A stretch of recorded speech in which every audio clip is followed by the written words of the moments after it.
The saga continues, co-host. What the hell else is the saga gonna do? Nothing. Huh? Just continue. That's right. Ever continuing. Let's do this. Oh, boy, man. How you doing? I'm doing good, my brother. The doing co-host good. 3000, boy. Living Good to large, be with you, my man. Yeah, hanging large, looking large, large in charge. All of, Charging and large. Real large Marge. large. Boy, yeah. people, let me tell you something. We are going to be a little bit loose tonight because we've been drinking for a little bit. Loose in the caboose. I don't know about all that. Now, I that's don't just me. know what kind of parties you having. For the ladies only, though. Ladies only. Ladies night.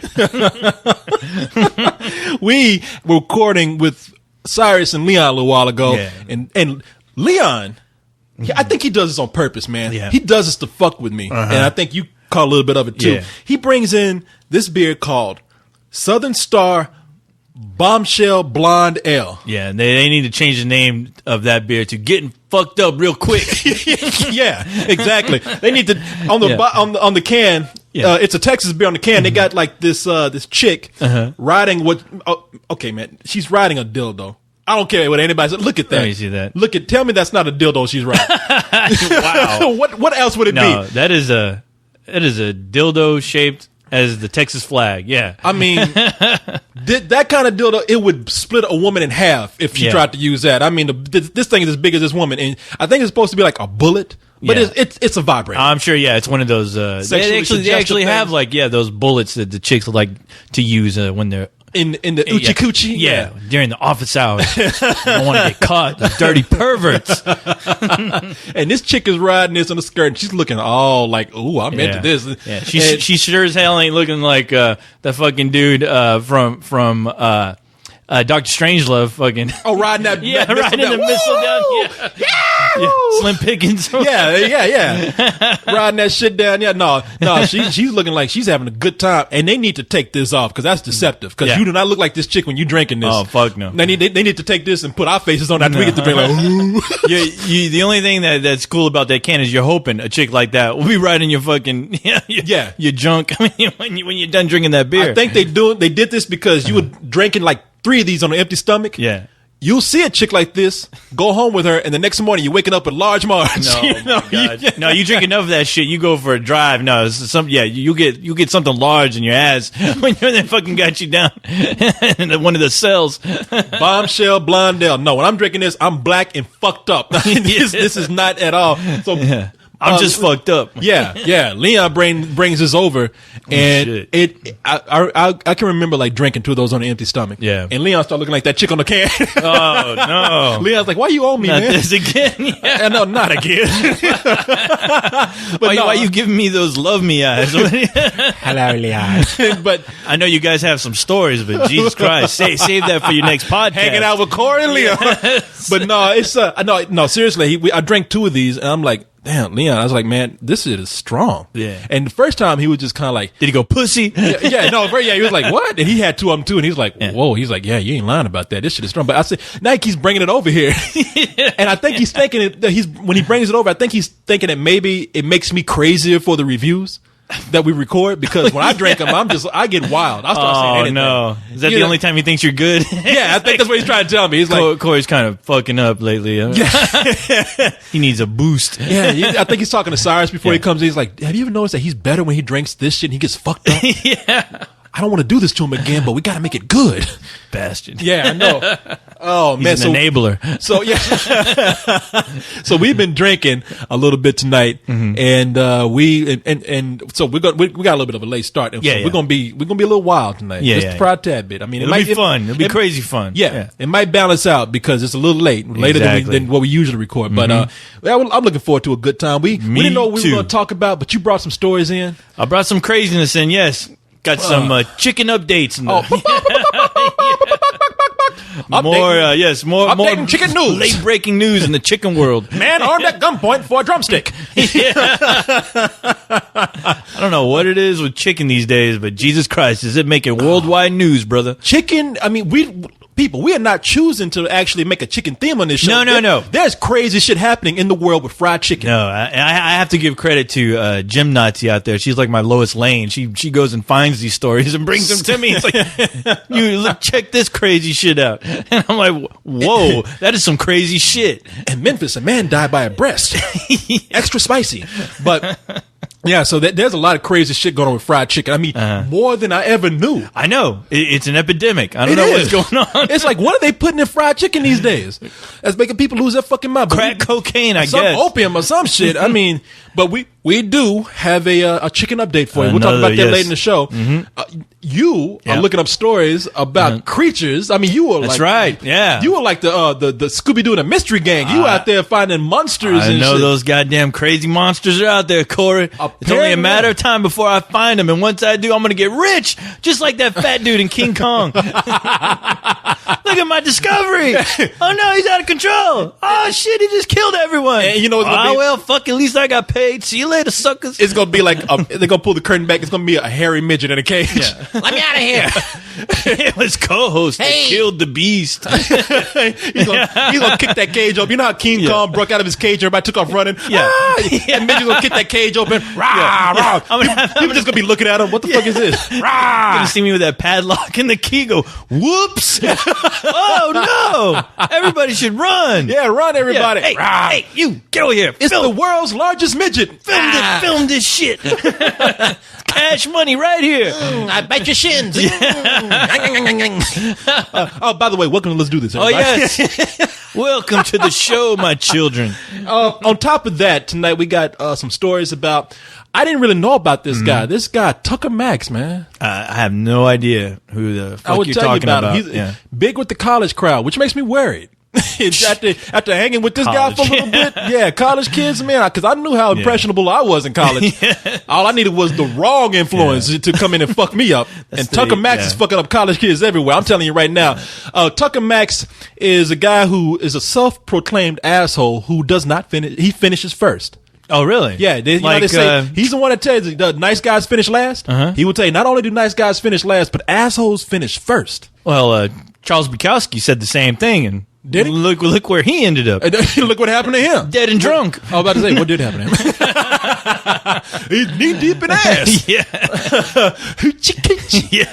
But so we didn't know what we were going to do before the show started. No, not in at fact, all. to buy time, like we went, okay, we're talking about how much we drank. Right. And what do? We go buy more beer. We did. But yeah, because we're like, we only had each of us 2 beers, and we're like, well, this is kind of like, it's like, the beers, at least that we were drinking, is kind of like Lay's potato chips. You can't just have one. You can't have and just you one. Sure as hell can't have 2. No. So I'm like, well, might as well fucking get the party started going. again. Shit, hell yeah. And not only did we do the that, point of no return. Because we were talking about this, we were like, you know something, because Leon and Cyrus wanted to stay, and I really did kind of want them to, but at the same time, it was kind of like no, but at the same time, it was like because I wanted to be a good friend, but at the same time, it was like we said, you know what, when there's other people in here, it's it's fun, but it feels a little more formal.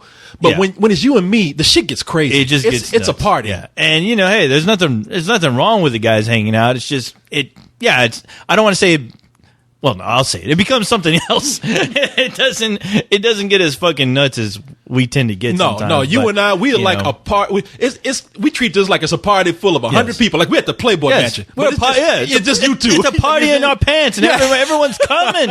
Everyone's coming. But it's just us two. It's crazy. Yeah. And it'd be nice to incorporate those guys, but it's like it's one of those things where it's just we've done this before with other people. Yeah. And for some reason, nobody can get on the level of craziness that we go. Mm-hmm. I don't know why. It's like, and when other people come in here, they feel like they got to get to that level. Yeah, and sometimes it's a little forced, and you don't want them to do that. You're like, okay, these things just kind of happen between you and I. I don't know why. I don't know how you explain it. We need to get fucking Beaker in here to try to figure that shit out. But it's like everyone will try to get on that level, but it doesn't necessarily feel right. It doesn't feel real. Yeah, and it's like, hey, just be yourself. Calm down. Yeah, it just but when you and I get in here, we just get crazy. It is. In fact, even before we started, we went to go get pizza.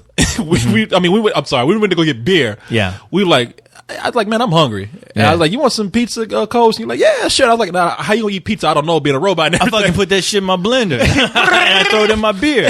That's how I do it. And I've got to get my carbs, Corey. And have a little food pile at the bottom of you, like you shot it out through you at the bottom. Yeah, so I was like, let's get some pizza too. Fuck like, we already crazy. Party, pizza party, woo, party, pizza party, the prego. Yeah, what the matter? You frutti, get the tomato sauce, hey, oregano.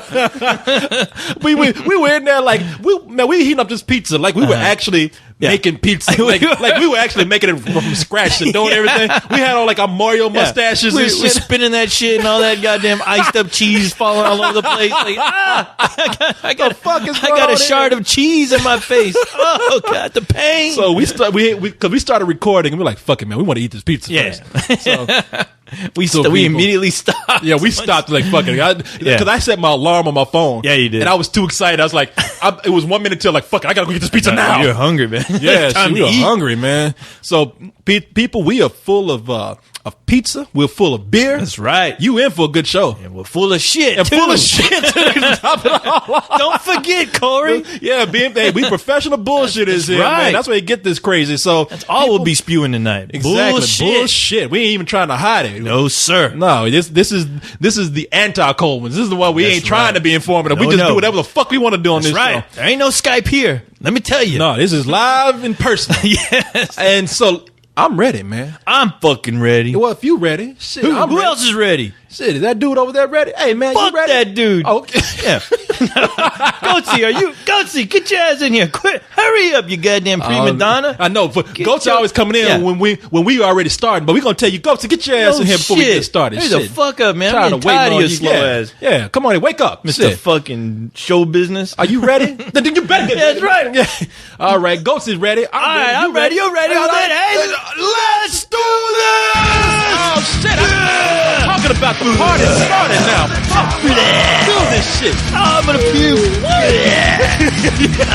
Yeah, let me spin you around so you puke all over the roof. I'm crazy. I'm gargling my puke. Look, Goatsy running. Boy, you got him in the eyes. Come on here. I'm gonna puke all over you, Goatsy. All over your goat ass. Put this in your milk. Woo! All right, get that out of the way. All right, now we're refined. Yes. Good evening, people. Let's do this. Let's calm down a bit. Let's get a little relaxed and get our brains working. Good luck with that. Yes. Man, one of the things I didn't tell you about, I went to Fiesta, Texas this weekend. Fiesta, Texas? That place is still open? Yes. Jesus Christ. There's a Six Flags in every city. Yeah. Almost, I think. And ours is called Fiesta, Texas. Yeah. Which I thought it was a separate thing from Six Flags. I thought so too, but they're the same thing. Who knows? Maybe they merged. I don't know. No, they're the same thing, man. Yeah. And what's cool about it is that Dell Computers rented out the whole park. No shit. Yeah, rented out the whole park just for Dell employees. Rich fucks. I know. Now, I've been to Fiesta, Texas. That gets me annoyed when people do that. It's like, what if on that day I wanted to go and the fucking place is closed down because all the fucking fat ass nerds of fucking Dell are having a party? I'm like, the fuck are those guys having a party? Who is ever inviting those fucking guys to a party? All right. See, that's what I was amazed about. Dell is so fucking big that not only can they rent out a park, but they can fill it with people. And there's so many people, because when you heard about Dell employees being there, you're thinking, okay, the park is going to be full of like either working professionals, yuppies, or nerds. And you know half of those motherfuckers can't get on the ride just because they're too big. Too big, yeah. Well, see, that's what you're thinking. But I went in there, it was every kind of person that you could imagine. Yeah. For the even midgets? I think there was. Goddamn midgets. One. I was a really hairy little kid. Those little bastards are always having a better time than I am. That ain't right. No, because they can't go on the rides because you got to be this big to get on there. Yeah, not when they jump on their friend's shoulder and put on that trench coat. Yeah. Excuse me, sir. I'd like to ride the Superman Watch ride. it. Coming through, pal. Out the way. And then they get on the ride, you see midgets just flying off. Yeah. Nice. This is going to be awesome. Whoa. Pardon me. I'd like to to ride the Rattler. Yes, I am this tall. Whoa, whoa, whoa. Call me sir, goddammit. You hear that person's grown burp. So without a burp coming from your penis? No, move out the way, numbskull. God, I'm just picturing the Three Stooges episode where they all jump up on each other and they're dressed up as that big ass Santa Claus. And they're walking, they're like running. They're running so fast they run into the fucking wall on the top of that fucking arch. Boom, boom, boom. That always gets me, man. Oh, that's what God. I'm thinking about. That's all I can think about whenever anybody's in that. Whenever I think about anything stupid, I think of the Three Stooges. Exactly. What would the Three Stooges do? It's funny because I would do that. I'm like 6'3", and I was still like, what would the Three Stooges do? They'd wear a trench coat and get on top of each other's shoulders and walk in. I'd do that shit. They'd run away from the fucking park security guard only to end up in the army. Or what is it? The foreign Legion. Yeah, I don't know where in fucking the U.S. you got to run to automatically join the Foreign Legion, but they did it. they would run somewhere and hide in a crate. Yeah, hide in a crate, and then they get shipped away. Yeah, and then all of a sudden they're in the Foreign Legion. You guys, get over here! Get over here! You're in the army now. Yeah. What? Like they didn't have to sign shit. No, they didn't sign any enrollment forms. Yeah. All of them because they fucking left a crate. Now, guard this huge cannon. Don't touch it.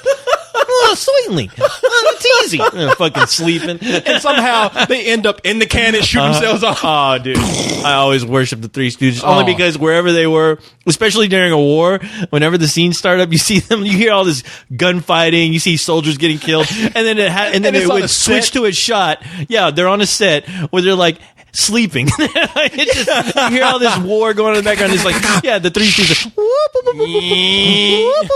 Yeah, sleeping. And it's the Three Stooges on a fucking set sleeping. There's no war going on. Yeah. You can tell like the tree is fake. Yeah, it's like sandbags. That's the only props they had. Yeah, it's awesome. And those fools, man, those fools are some of the silliest grown men I've ever seen. Geniuses. I used to love the Three Stooges. I call them geniuses. I don't care what anybody says. Fuck everybody. Fuck anybody who doesn't love the Three Stooges. Fuck them. All you women out there like, I don't get the Three. Fuck you. Oh, I tell you what though, when you do find a woman, hang on to her. She's a keeper. When you find gold. That one girl, that's magic, Corey. Oh man, there's a girl that I went out with in high school, and her and I are best friends today, even though we don't go out. Yeah. And I can tell you why we're best friends because we sat down and watched like 5 CDs or DVDs of the fucking Three Stooges and laughed our asses off. Badass. Yeah, she loved Three Stooges. Yeah. I tell you what, my favorite Three Stooges episode is when they're in that haunted house, but the house isn't really haunted. It's just Three Stooges like getting scared and fucking with themselves. Right. And Larry has that balloon attached to him. Oh yeah, that has the face on him, and it has that real crazy face with the teeth that are showing. Yeah, it's like a scary face. It looks like a guy who's constipated. Yeah. and every time Larry ran, that balloon would be attached to him. Yeah. There was one scene he turned around, that balloon bounced around, looked at him like, yeah. He took off running. Like a fucking fool balloon is attached. Oh my god, what was the episode? Because they had a few Halloween episodes, but what was the episode where I think it's Curly? He's walking and like there are these guys. I think they're burglars, but one of them's dressed up as a skeleton. And I think if I remember right, he sees either one of the guys. I don't know if he sees the skeleton. He jumps on the door. He jumps. Yeah, he jumps, and then you see him all of a sudden just jump underneath the door. I don't know how they did that stunt. Yeah, that was crazy. Okay, what it was, they thought they. This is why I love the Three Stooges, man. They do stupid shit. Yeah, and they end up in these crazy situations. They did something where they shot a gun, and it was like a pellet gun or something, and it ended up ricocheting and hitting a mannequin. Yeah, and they thought that they killed somebody. And so they wanted to bury the body, which was a fucking mannequin. Right. So they go to a pet cemetery. And they try to bury this body in a pet cemetery, and so the night guy that's at the cemetery, he calls like the owners of the cemetery, like the guys who are I don't know, they're in charge, and Now, you know how we talked about how, like, you hear these guys they're in a war, but they're on a set? Right. So they called two of the guys who were at a party. One guy's dressed up like a magician, like he has that magician's mustache and that top hat, and then another guy's dressed up like the devil. Yeah. And here's what's funny. They call these guys. These guys just happen to be leaning up against a wall together at a party next to the phone. Yeah. You don't see any of the party going on. Not at all. You just see them on the wall next to the telephone. And they pick up the phone like, what's this? Well, we're at a party right now. And one of the other guys is like overacting because he's like listening to the music like, yeah, man, this party's happening. It's the place to be. It's like our party. Yeah, exactly. There's two guys at a party. Exactly. It's us. Yeah, those guys have the right idea. So they say, hey, there's these three guys at the cemetery. We don't know what they want. And you might want to get down here. So those guys are like, well, we're already in scary costumes. Let's go down there and teach those mugs a lesson. And so, and you don't even see the third guy. They just happen to call over a guy in a skeleton costume, and they get out there, and so they start chasing the Three Stooges around, like trying to act like the cemetery's haunted. Yeah. Even though one of the guys is dressed up like as a magician. and there was that part where Larry, like that skeleton he like sneaked up on him. Yeah. And Larry turned around like, ah! And he turned back around and like dived underneath that door. Yeah, underneath that door. That was awesome. It wasn't like a jump cut, anything. No. He did that stunt. Now, they had some fucking great special effects that weren't so special in the Three Stooges. Like, did you ever see the one where, I think it was another army one, where the sergeant was so pissed off because, like, I guess they fucked up. They were shooting the fucking missiles at one of the U.S. ships, and they didn't know. They thought it was an enemy ship, so they kept on shooting at it until they blew it up. And then I guess like the sergeant and general got so pissed off, like he aimed the cannon that they were shooting right at the Three Stooges, and he lit that shit on fire. And then the cannon just exploded, and then all you see is the Three Stooges. They were going to heaven or something. No, they were sitting on. No, they weren't in heaven. They were sitting. They were all like sitting on the rocket, going like straight up in the air. Oh, that's the one. They're like, they're like, they were like riding it right, and it ended. Right into the clouds. Yeah, and that's how it ended. Yeah, it ended like wah, wah, wah, wah, wah, wah. Yeah. I used to love that. I was like, man. that's the crazy that episode, and the episode where they're on the bulls at the very end. You see the three of them. They're on bulls, and you just see the bulls going like off into the distance with the fucking and Three Stooges are like holding on to the bulls, and they're getting kicked back and everything, and then that's how the episode ends. Oh man, genius, fucking genius, dude. Man, because they were just. It was almost like they didn't give a fuck. Whatever. No, not at all. Anything for a laugh. Exactly. And you know, the thing is, they had their formula down. Just like if you always thought, oh man, well, this seems like it's going to go in this one direction, and then it would totally turn into something else where they'd fucking join the army or something. And that's what it was so. That was what was so funny. Like these things would take like the wildest turns. Yeah, you had no idea where the episode was going ever.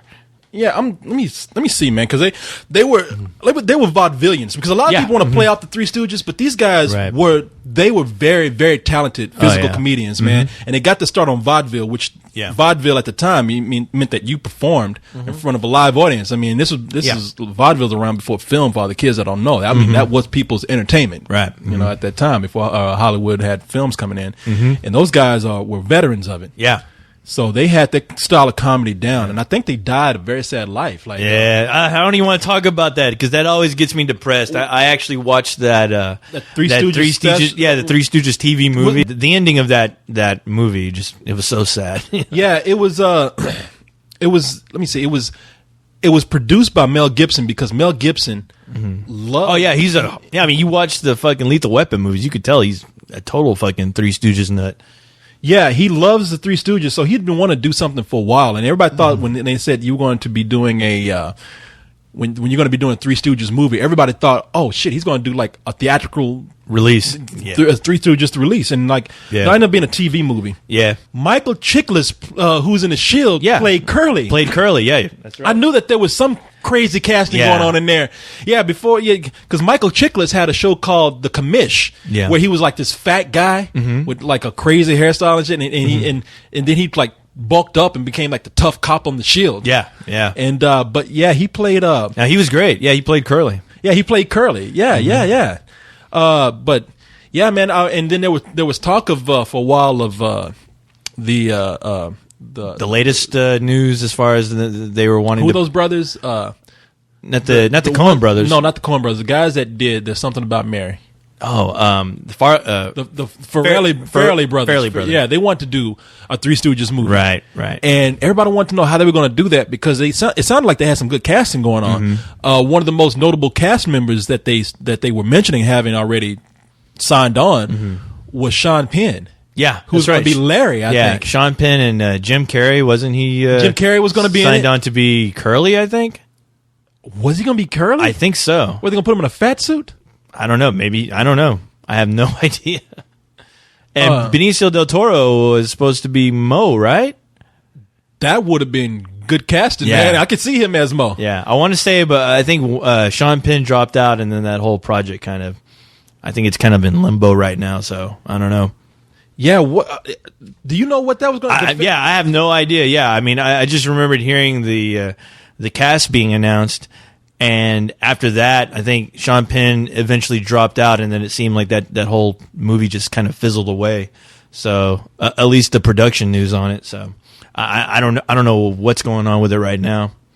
Yeah, but, yes. Yeah. I mean, it always gets me scared though when somebody wants to try to take on the Three Stooges. You're just like, well, look, are they going to get real serious with it, or are they going to try to at least be somewhat funny with it, and turning into like a whole new? It would be a mistake to try to do a Three Stooges movie as a funny movie, right? Because they had a movie that came out a while back that they tried to do that same style of comedy with. Okay, they did it with two movies that they tried to bring the style of the Three Stooges in. Do you remember Disorderlies? With the Fat Boys? I actually love Disorderlies. Yeah, I like Disorderlies too, man. I don't have a problem with it, but I was pissed off that they never really did a sequel or anything because I laughed my ass off during that movie. Yeah, it was just funny hearing like classically trained actors say, Prince Marky D come into the room. But the Fat Boys did a movie called Disorderlies. If you don't remember the Fat Boys, they were like that first rap group that was known for being fat. Yeah. That was their trademark, and they were huge on MTV. They kind of and Run DMC, the human beatbox. Yeah, that was the first time beatboxing became famous. Yeah. Don't you dog me, arf arf arf. Fat boys are back. And you know that they never be wet. and of course the Christmas and Hollis Queens. Oh yeah, Christmas. And, wait a minute, no, you think of Run DMC? No, that is Run DMC. Come on, man. What do you think? What are you thinking? Like I know. I get them confused sometimes. You're like, black people really do look all like you. Damn, Run DMC is like 200 pounds lighter than the Fat Boy. You're like, oh yeah, you know they did Christmas and Hollis too. I don't know why. Yeah. Oh god, and they also did. I want to say Run DMC also did a Nightmare on Elm Street video along with DJ Jazzy Jeff and Fresh Prince. There's a nightmare on my street. Yeah, ding, ding. Yeah, that was Will Smith's DJ Jazzy Bad Jeff. Boys did one too. Yeah, they sure did. Yeah, man. But they did that movie Disorderlies, and the whole marketing for the movie was showing clips of the Three Stooges. It's like there's a new Three Stooges, and they're black and fat. I don't know what. No, are you serious? I hope not. I would have been turned off. Oh no, I don't want to see this. Imagine if the Three Stooges ate a lot and were Negroes. Wow. No, and yeah, you're right. They never did. In fact, one of those guys is dead now. Yeah, the human beatbox, and one of them lost weight. Obviously, he saw that guy die like fuck. Yeah. Maybe this whole he was young too. He died young. He died very young. Yeah. And then they did another movie called, I think it was called Lame Ducks. And it had John Turturro in it. They were trying to be more like the Marx Brothers style of comedy, but there was a tinge of Three Stooges in there too, and it's like that didn't take off too well. No, that was like they were I don't even remember hard. that. I vaguely remember that last one you brought up. Yeah. And I think they changed the name, but I think either the original title was Lame Ducks or that's what it was called. I can't really remember. Wow. But see, I don't think you can make a Three Stooges movie where you make a comedy trying to replicate what the Three Stooges did. Right. I think the only way it would work is if you actually make a funny autobiography. Yeah. Which it still makes you sad. It would still make you fucking sad. Yeah. I mean, just because if you've ever read the story, it's filled with nothing but tragedy for those brothers. I mean, Shemp, Curly. I think Shemp, was part of the original group when they were doing it in vaudeville, and I think he did. I don't think when they started off. It was off called like Ted Healy and his Stooges. Yeah. And the thing is, there was another guy. There was like a straight Shemp guy. was related to Mo. Yeah, Shemp. It was Mo Howard and Shemp Howard. Yeah, Shemp Howard. Yeah, and Curly was related. And to Larry Fiennes. and Larry was just a friend, I think. Yeah. So, but and yeah, Curly Howard. They were all Jewish. Yeah. And eventually, Curly fell ill. He had a stroke. He had a stroke, yeah. In fact, there's a Three Stooges episode where he grew his hair out and he never got up from a chair. Yeah. And it's because he couldn't walk, I think. Yeah. And you wondering why. How come he's not doing his thing when he rolls on the floor like whoop, whoop, whoop, whoop, whoop, and all that kind of stuff. Yeah. And it's like, you found out later, like he appeared in that episode because I think they wanted him to appear in there, but he couldn't move. Yeah. And the thing is, like, the sad thing is Curly was a ladies' man. I mean, he was the guy who was always getting the chicks. Yeah, when he had his hair. So it was like torture for him to have to shave his head all the time to do the Curly character. He hated that. I mean, he honestly hated it all the time. I mean, and the thing is, I know at least in the biography, Mo talked about that quite a bit. It's like how, it kind of, even though, the Curly, we know he's just nuts and crazy, but it was really hard for him to do that all the time, because he just thought that this bald head just makes me look like a freak. Well, why did he do it in the first place? Well, because they thought it'd be funny. I mean, that was kind of like, I can't remember exactly how that came to be, but it just worked for some reason, And of course, you look at the Three Stooges, it completely works. It's all, they have that look, that unique, weird look with the strange haircuts, especially with fucking Larry. His fucking Larry, that fucking weird kind of like he had clown that dude. Krusty the Clown thing going on. You know how clowns have that bald Which I'm spot sure that's where and that hair on the Krusty's side? influence came from, I think Larry was like the influence for a lot of clowns, because clowns, they had that bald head with the hair on the side. Yeah. It's like, we had when I was in ninth grade, we had a principal who was but he was a black dude. Yeah. Oh no. He would cut his was one of those haircuts? He had one of those. Holy fuck. His hair was bald on top, and on the side he had like an afro all around the side of his head. That shit must have looked like some paper mache shit, because I know that shit never moved. It never moved. That shit was like, how you look like an ice cream cone. You know how when you put a scoop of ice cream in a cone, and you have that ice cream that's like sticks out the side on the edge of the ice cream, but you have the top that's smooth. Oh no, that's what his head looked like. It looked like he was made out of claymation. Yeah, claymation. Yeah, it looked like he was like Play-Doh or some shit. His hair looked sculpted because Afro his Afro didn't move. That shit was, but he was like a black clown. In fact, because one guy even said he started calling him a clown. No shit. Yeah, he started making fun of him, calling him a clown. And shit. That sucks, man. That fucking nigga. Whenever he's like come to say something about the class, he'd be like, that fucking clown. That black clown. That fucking clown. Yeah. But you a fucking clown car. Man, I didn't know that Curly. No, I didn't know that Curly was such the ladies' man. Oh, he was. Yeah, he totally was. And I mean, with him with the stroke, and then right after that, I mean, you feel bad for Mo because he's watching his brothers basically die right in front of him. I mean, right after Curly, then Shemp.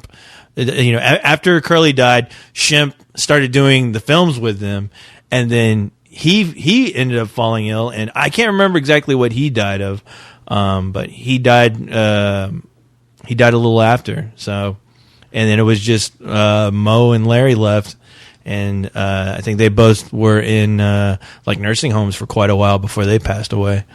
But yeah, it's sad that I remember picking up this Three Stooges book.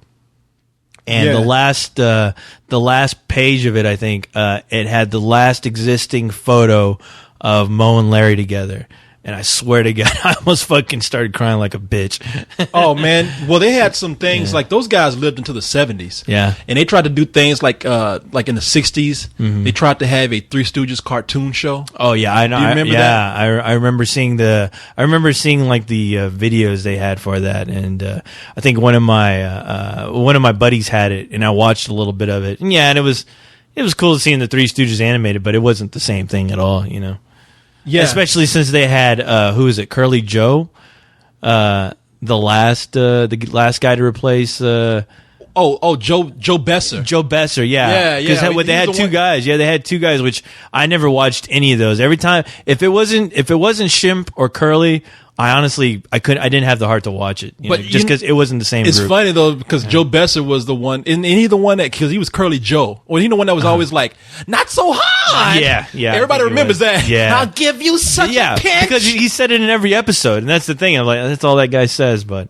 yeah, he was no Shemp or Curly. Yeah. I think Moe's last role was in a vampire film. Really? Yeah. I think he was, Wow. and I can't. I'm trying to find information on them. I can't find all this stuff right Wikipedia that shit. Yeah, I'm trying, but it's like I remember Moe. I think his last role was being in some vampire flick. Oh, it wasn't even like anything funny. Yeah. But a lot of these guys, like Larry, died of a stroke too. Yeah. But these guys died in the 70s, right. man. Yeah. And it was just really sad. And I don't think that they got. I don't think they got everything that they were owed financially when they died. Oh no, they got totally screwed. I mean, I don't know. I don't know exactly like what happened with the rights or anything. I mean, back then, they didn't really. The studios weren't. They were not looking out for the people who were making them rich at all. So yeah, they got screwed really out of a lot of things. I mean, the merchandising right now. I mean, I can only hope that some of that's still going to the family. I just heard they got screwed, like a lot of those guys did back in those days, and a lot of those guys, I think even after Mo died, to even try to continue to perform in the 70s. So, it's something I have to brush up on and read about because I love the Three Stooges and these guys. I don't like reading about them not at all. Years that's the thing. For the longest time, after seeing that book, I saw that book. I was like, oh, this is cool. It looks like I'm going to pick that up. And when I saw that picture, I immediately put it down, and I didn't want to ever see that again, because I always have the image of what the Three Stooges are to me, and to me, like, those guys only exist in that world with the Three Stooges, and, I mean, I still think that whenever I see them, it's like visiting your friends again that are still alive and kicking and having a good time. Oh, yeah. And fucking going nuts, hanging out with each other. And that's how I always want to remember them. I don't really necessarily need to see a movie about their life, only because the reality of it is, there's a lot of tragedy in their world.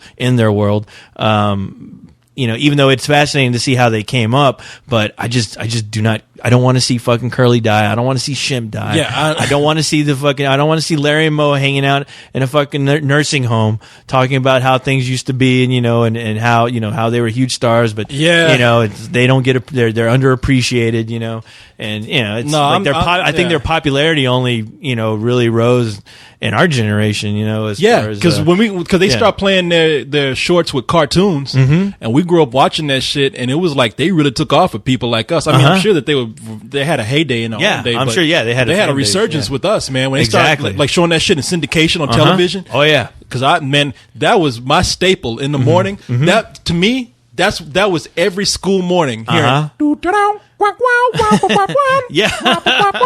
that's how I timed everything. Yeah, to catch the bus for school. It was like okay. When I woke up, it's Three Stooges episode. That meant I had enough time for breakfast. When the episode was off, need to get dressed. They had about 2 or 3 short cartoons. Yeah. That means I had to have everything done, and I got to sit down and watch one more Three Stooges episode. When the episode was over, take your ass outside and ride the bus. Yeah. Because if you were later than that Three Stooges episode, then you were gonna miss the bus. And the perfect thing is they were always the right length. Yeah, they're only about 3-4 minutes, and then right after the credits, and then take you're your ass done. outside. Time to run, catch that fucking bus. Yeah. Once the Little Rascals came on, you knew you were fucked. You knew you were late. You ain't ever catching that fucking bus. Yeah, if you saw Buckwheat come on, it's like you might as well stay home. Oh, Tay, keep your ass at home. Yeah, and sometimes I missed the bus and had that theme song playing when I'm chasing the bus. Stop!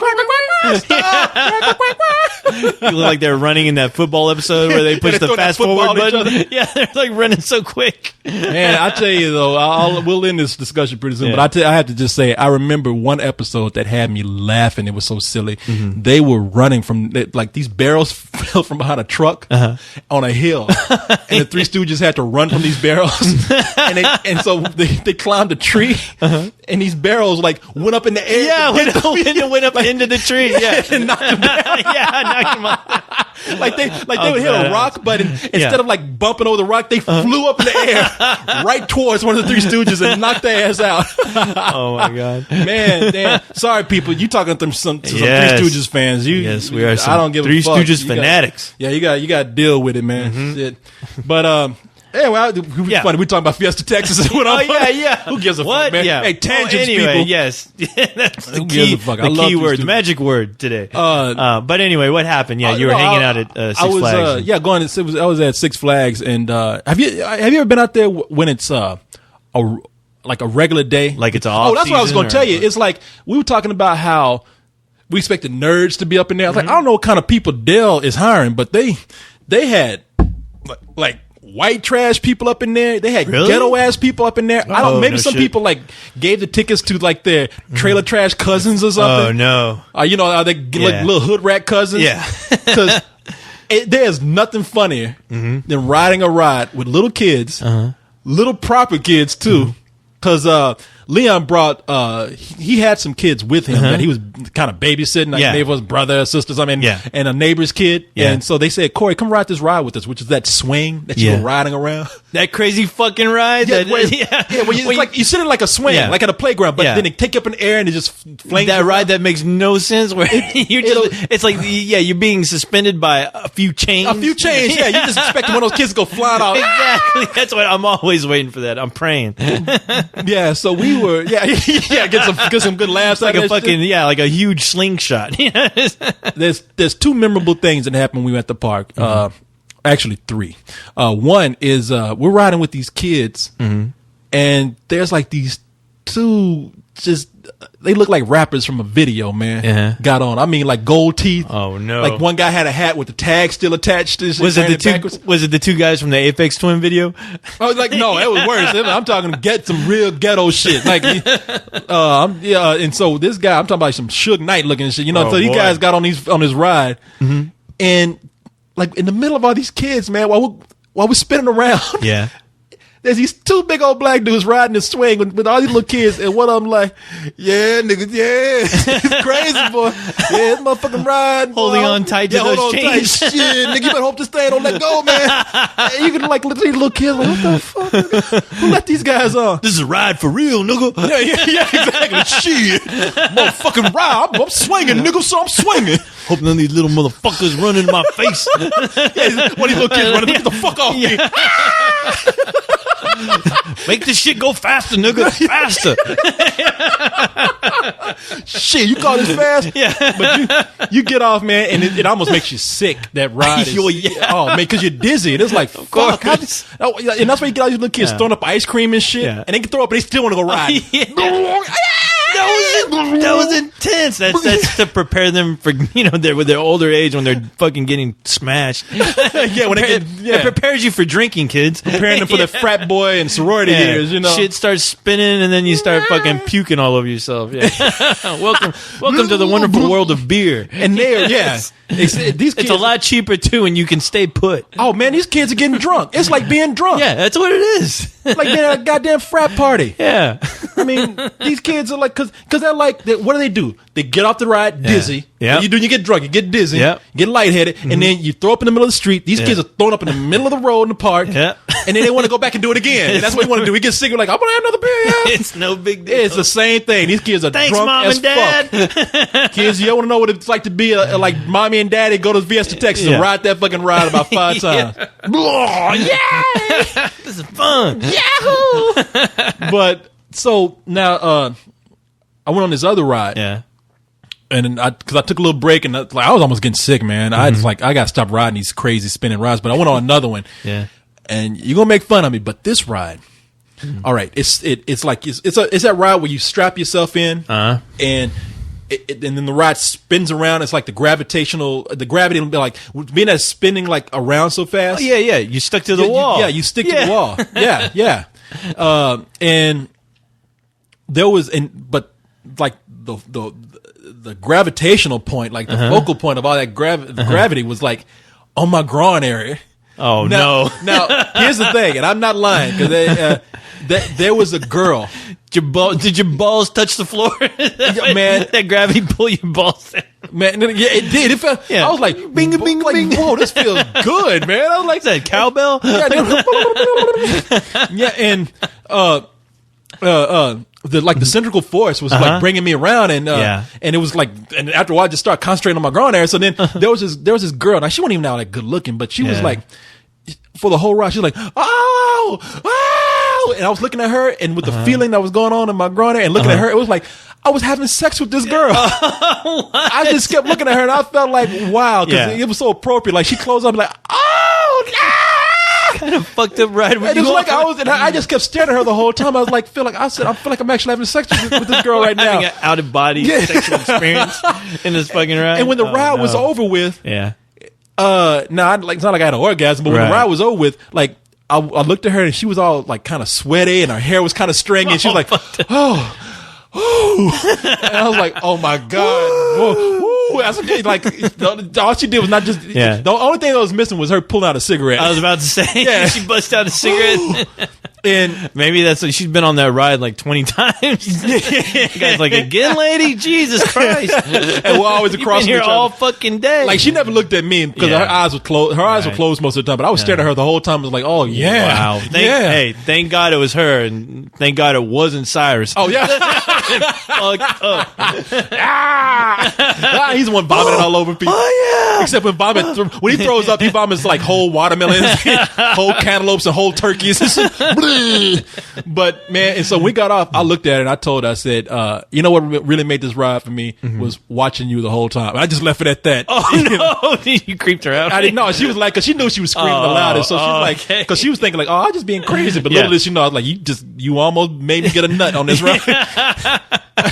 You almost maybe had an explosion. Explosion in my pants. It wouldn't have benefited anyone in that fucking ride. Yeah, I would have. I was like, instead of throwing up, I would have just pulled my penis out. Hey, who's spitting in here? You see my dick flapping in the wind. I'm blinded. Somebody's throwing mayonnaise in here. Goddamn kids. But man, so the last thing is like and it's gonna be another one of those gay stories, man. But it happened again. I went. And no, it was a man. Is this at Six Flags too? It was at Six Flags. I went with my friend Charlotte, who had a friend of hers, and I'm not gonna say a guy's name, but he was a cool guy, man. A guy named I almost slipped. But it was a cool guy. His name was Richie Rich. Yes, his name was Leon. No, it's So we went with their friend, who's a gay guy, and the guy was cool. And him and I hung out a long time, and but he started telling me things like. What kind of guys I'm into. And then he started telling me shit about his personal sex life. He told you that? Yeah, he said, you know what kind of guys I'm into. Yeah. And I won't say what kind of guys he's into because he did. No, and I don't want to know. Yeah, exactly. Hey, I don't tell you what the types of crazy chicks I'm into. Tall, black, and cartoony. Yeah. No, he didn't say that. Don't tell me your problems. But he was telling me all kind of like things about what he's looking for in a guy. He was telling about his sex life. He was telling me like he was telling you what he looks for in a guy. Yeah. And he was telling me like. And he was saying like, he was looking at certain guys, and he was like, I feel sorry for her. I was like, well, why? He's like, because she just doesn't know that her boyfriend's gay yet. And he's like, I can tell when guys want to come out. And I was like, okay, I don't know what you want me to tell you, man. I don't know what I'm going to do with this information. Yeah, exactly. But hey, obviously you need somebody to report it to. And there was a point where I I was walking and motherfucker, what do I look like, a psychiatrist? What the hell you doing? What am I, Oprah? What do you want me to do? I came to get my fucking nut on these rides. Yeah, exactly. Looking at chicks. Yeah, looking at chicks I've never seen before. I'm gonna hang out with those gangsters. Yeah, try, motherfucker. We're gonna ride the swings. But yeah, real tough. That's a real tough ride. That's a man's ride. Fuck you, nigga. I'm gonna get my ride on. Hit up them swings. Yeah, get them swerves. Swings of doom. You see them walking up. Get them swerves.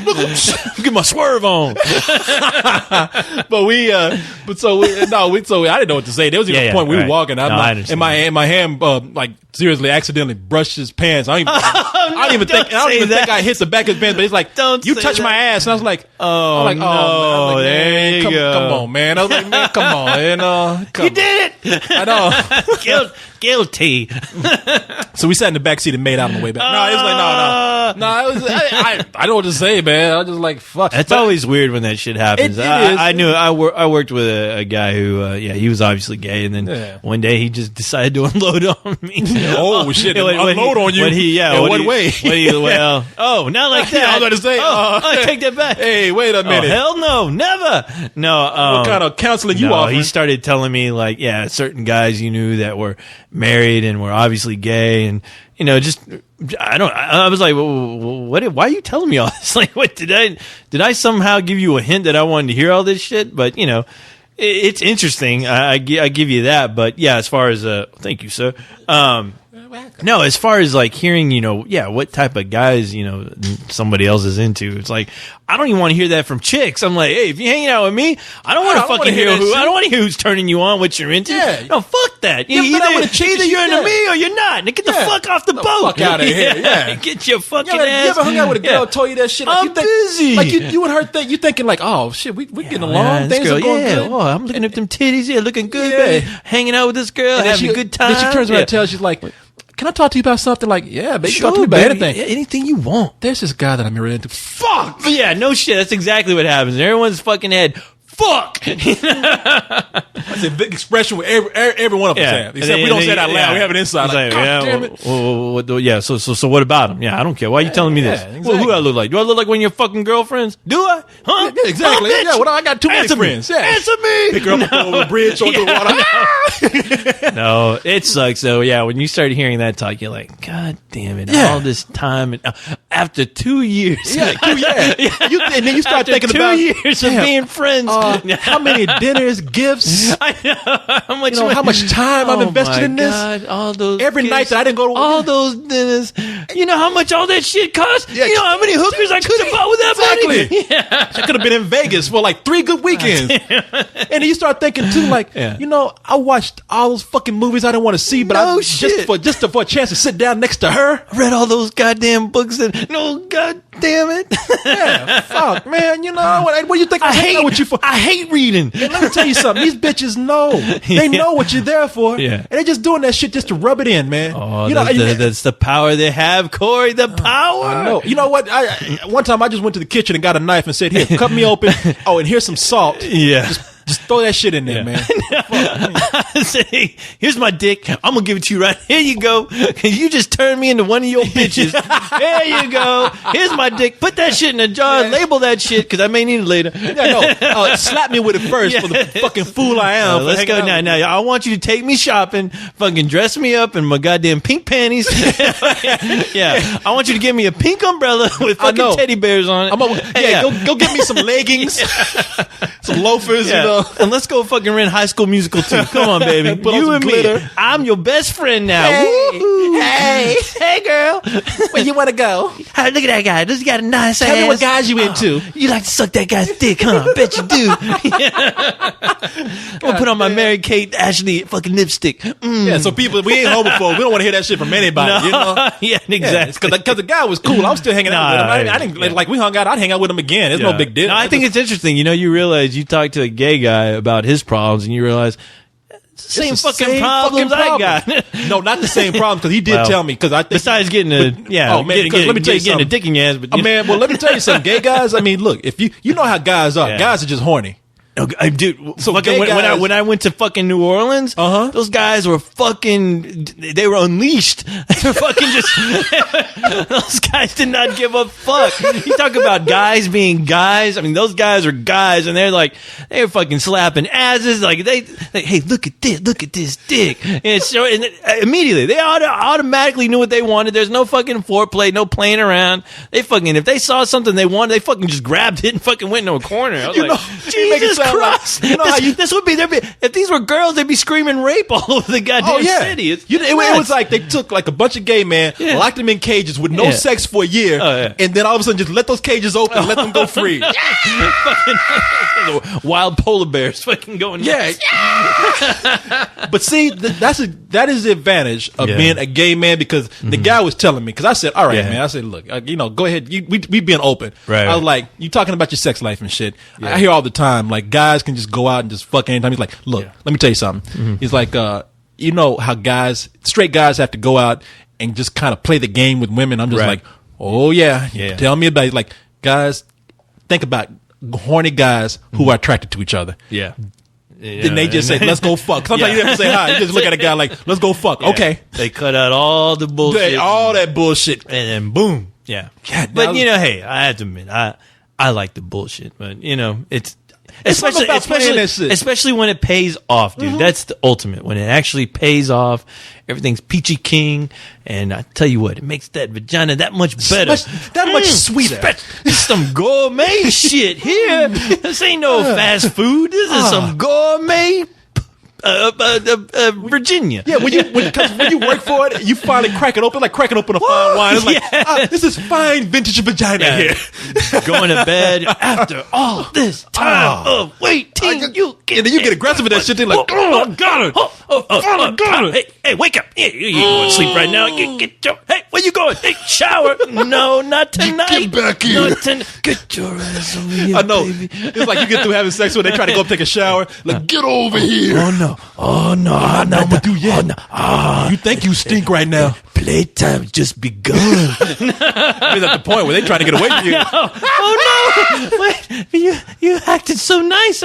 Shut up! That guy's dead. And then the next day you say, I wonder why she's not calling me back. Hey, baby, I thought we had a good time. Come on, we're watching Three Stooges, hanging out. What the fuck? I got a little crazy, but I'm crazy. I'm a Meanwhile- 24-hour party. Meanwhile, they're telling their friends, like, Yeah. you know, I was there already and he was already in, so I let him go. But he wanted to watch the Three Stooges while we were having sex. And I tried to get up and take a shower. He wouldn't let me. Exactly. He fucked me on the floor while I was trying to crawl to the shower. And the Three Stooges were still playing. He started doing his Curly impression while he was banging me. He was crazy. Wine's gone. In fact, when you're having an orgasm, you're coming. Not so hard. I'll give you such a pinch. In fact, when you're coming, you're making that sound. And then you fall asleep. That would be the worst day. But you know Poor what? girl. I would love to do that on a date. We gotta have a Three Stooges night, baby. Oh my god! And then when she leaves in the morning here,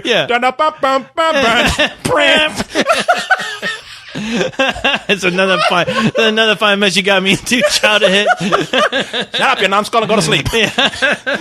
You tell her that, knock on the head. I think I need to go home. Shut up, numbskull. Oh shit, that's fucked up. That's kids. Don't pay attention to us right now. This is terrible. This is terrible. Treat your women's right. I'm about to throw up. Don't puke. Dude. Oh, Jesus Christ, man. Calm down. Oh my god. Well, But yeah, man. Speaking of dating is fun. well, it does. The more you do it, it does sound like you got to have some middle ground of being an asshole in there. I don't like to do that, but it seems like. And talking to this guy, Tucker Max, I told you about.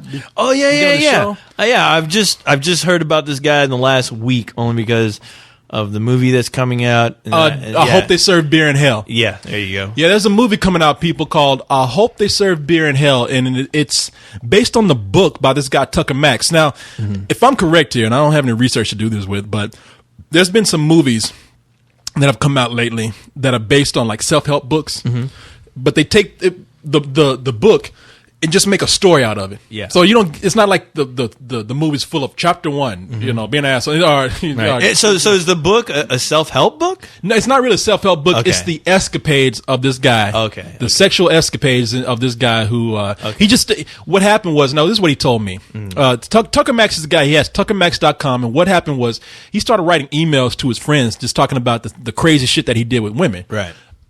And somebody said, well, you should kind of be a writer with this because these are funny. Yeah. And so he got a book publishing deal. And his book has been on the New York Times bestseller list for a while. I don't know what place. Really? How long ago did this book come out? I don't know. I don't know. Like, I just started hearing about this. Yeah. And so. It had to have been a while if they already turned it into a movie. So Yeah. So when I'm thinking of books like he's just not that into you. Which is not really a story, but they find a way to make it to a story for the movie. It's just they adapted it. It's only an adaptation in title, not necessarily as far as the content. Right. They just take the theme, and that's kind of what they did with Tucker Max's book. They took his stories and somehow incorporated some of them into this movie. And I never read his books, so I don't know what they did, but the movie they made it into like a typical kind of sex comedy narrative. You saw it, right? Yeah, I saw it. Yeah, because what they're doing with the movie is they're doing a tour. Yeah. So Tucker Max gets on this bus, and they go to theaters all around the country, and they have a Q&A session before the movie starts. Yeah. And then they show the movie, and then Tucker Max fucks a lot of girls afterwards or something. So, what is that? Is that what he's, you know? He's known for being just very straightforward. Some people consider that being an asshole. Right. Some people say the guy's just not shy. He's just telling you what he's like. He's not holding any pretensions. He's just saying, "This is me. This is me. I hang out. I do my promotion, then I funk. I funk a lot of girls. Funk that." Because you even told me like that, and I heard. Okay, I'll get to this a little bit, but so I went to interview him for the screening or whatever before the screening. Yeah, I thought it had something to do with Fantastic Fest, but apparently he's just doing a tour on a big bus, the Tucker Max. I hope they serve beer in hell tour, where a lot of college students show up, guys and girls, and they just how many girls? A lot of girls. There were a lot of girls there, man. There was a lot of good looking girls. I ain't gonna lie. No shit. And Tucker Max is 33 and still just banging like a motherfucker. No shit. Yeah, wow. and so now.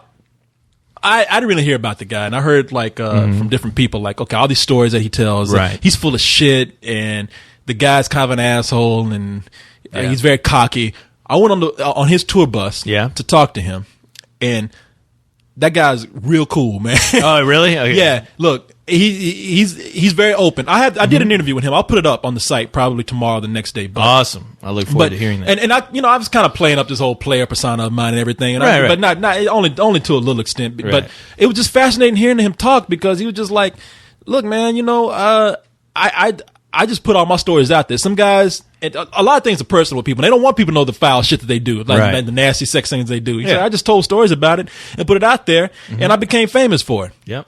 And he's like, and a lot of people hate me because of that. A lot of people are jealous because of that. Hey. And a lot of people think being upfront is being an asshole. Like I said, Charles Bukowski did that. He talked about his fucked up childhood and all the crazy shit, he's been doing his whole life and in a lot of his books. And I mean, the guy's a hero to me only because he's very honest, and and it's a very strange world other than mine. But when he writes it, it's very interesting. It's very fascinating, So he was just like, I mean, think about all the people that have been famous that we like for that. I mean, Howard Stern, and exactly. Like I said, Charles Bukowski. I mean, and this guy, I mean, look, he's one that, when I got on the bus, he came up and he said, "Hey, man, I'm Tucker Max," and he introduced me to the whole cast and all the people on the bus. The funny thing is, Richard Kelly from Donnie Darko, his company is the one that financed the film and is doing the releasing Darko Entertainment or Dark Entertainment. I think. I don't know what it is, but and Richard Kelly just sitting over there in the corner on his phone. He was like, "Hey, man, no shit." Yeah, like, I mean, he was hanging out. He looked like a shy guy, but he's just hanging out, like a little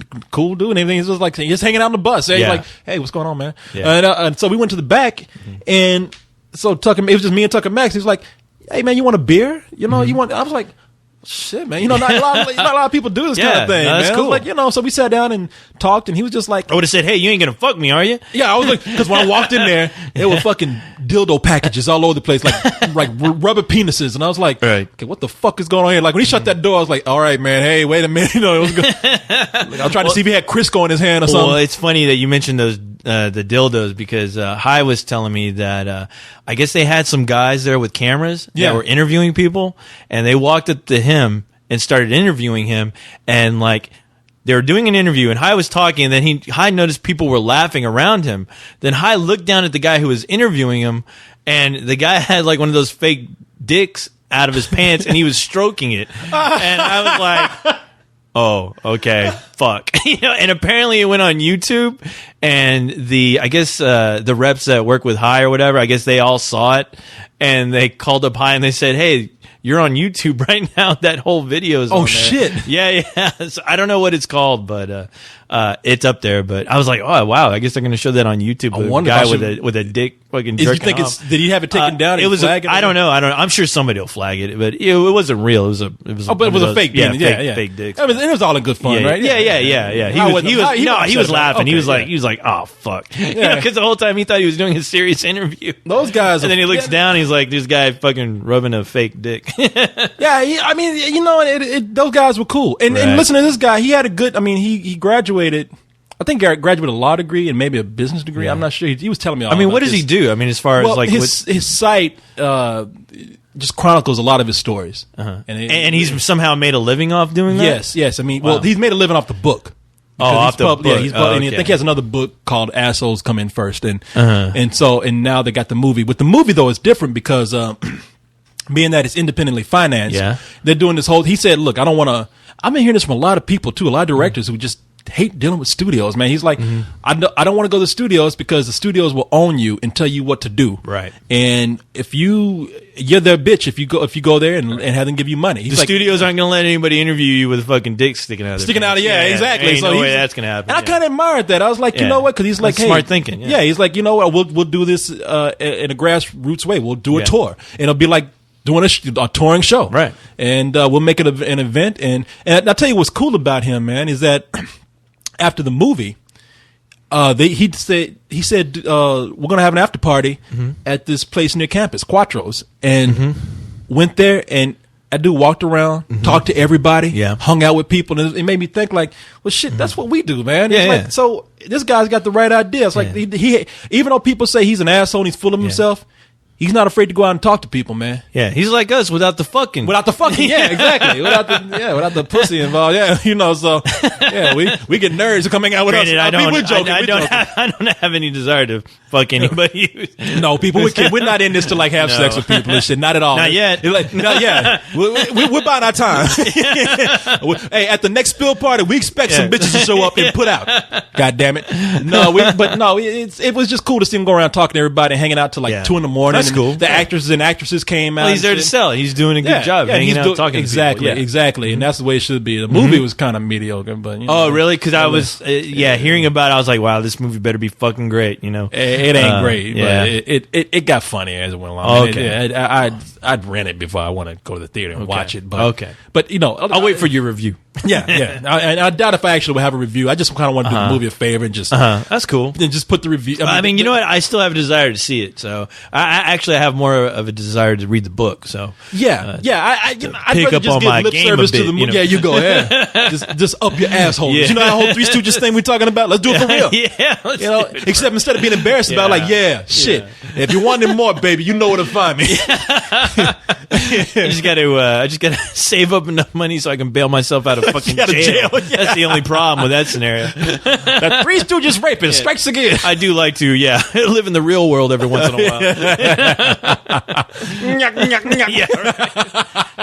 I'm a victim of circumstance.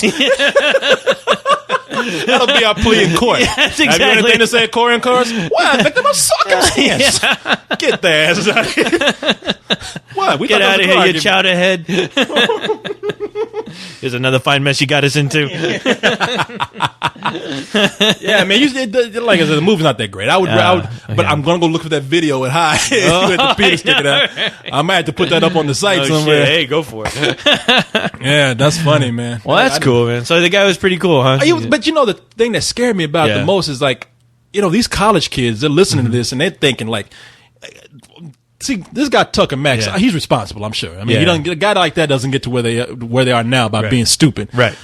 But these college kids, man, they're talking about just the nasty. You can tell they're making shit up. Yeah. Like what they do is they go around the audience and ask people to tell stories. Fucked up stories. Yeah, fucked up stories. And they just pick people out the audience. And these guys are like, it was the craziest crowd I'd been in because one guy, first of all, these people are taking a long time to get their lie straight. Right. Like, one time I was with this girl and then you hear the crowd behind like, fuck you, you're a goddamn liar. Sit down. Shut the fuck up. Shut the fuck up. Yeah, fuck Sit down, smelly. Yeah. You lie. Yeah. People doing that shit. Fag. Yeah.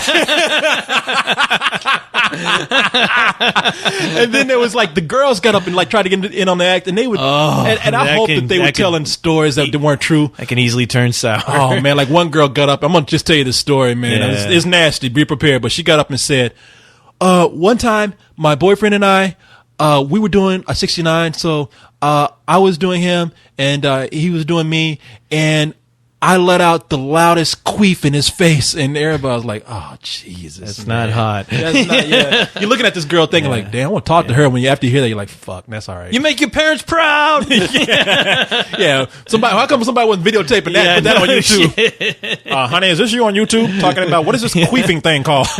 I would scream, "Fag, bitch! Fuck you, you nasty hoe!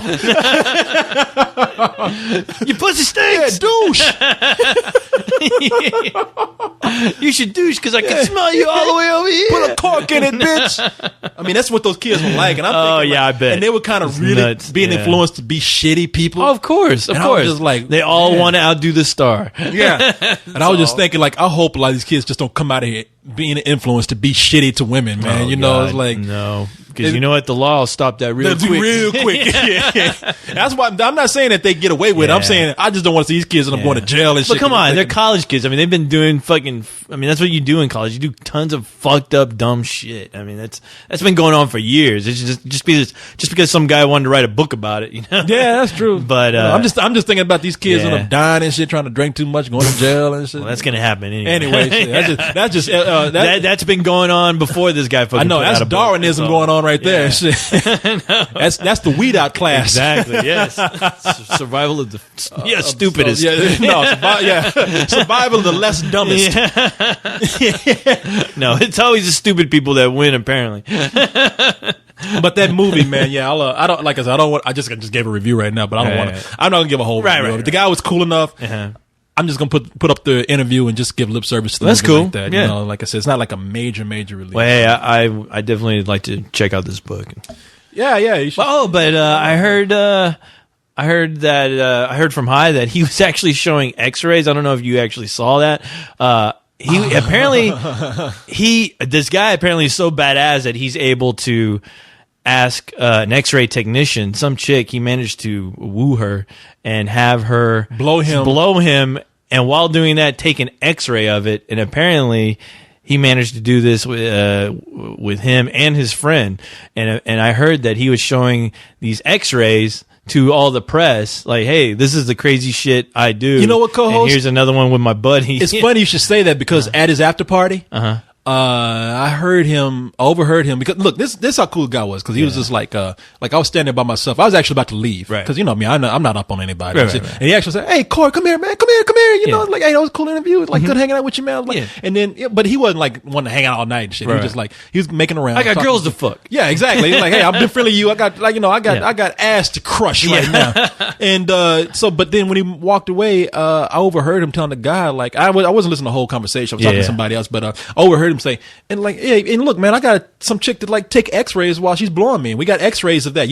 That's what he said. That's what he said. He says, "Hey, my man, have you ever seen X-ray porn?" And the guy's like, "X-rated porn?" Like, no, X-ray porn. He's like, where you get to see like the mouth, the dick inside the mouth. And he's like, I got this chick to like take X-rays of it. Really? And I'm thinking the whole time myself, like.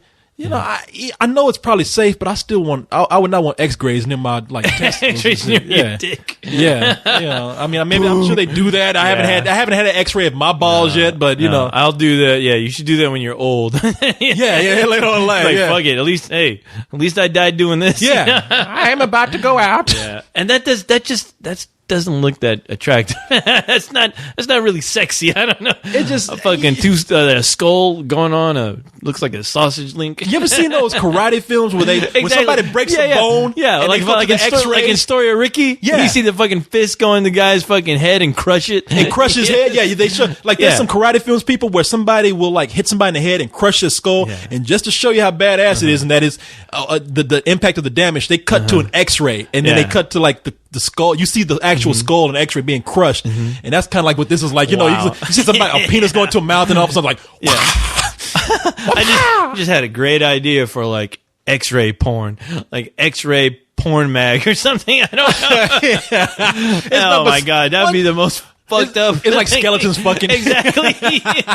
Oh my That shit god! like some haunted house shit. Yeah, get like a Kama Sutra version of the X-ray book. Oh my god, that'd be fucked up. That look like the cover of every Tool album. I should. Oh, why'd I just fucking? That's a great idea. I should.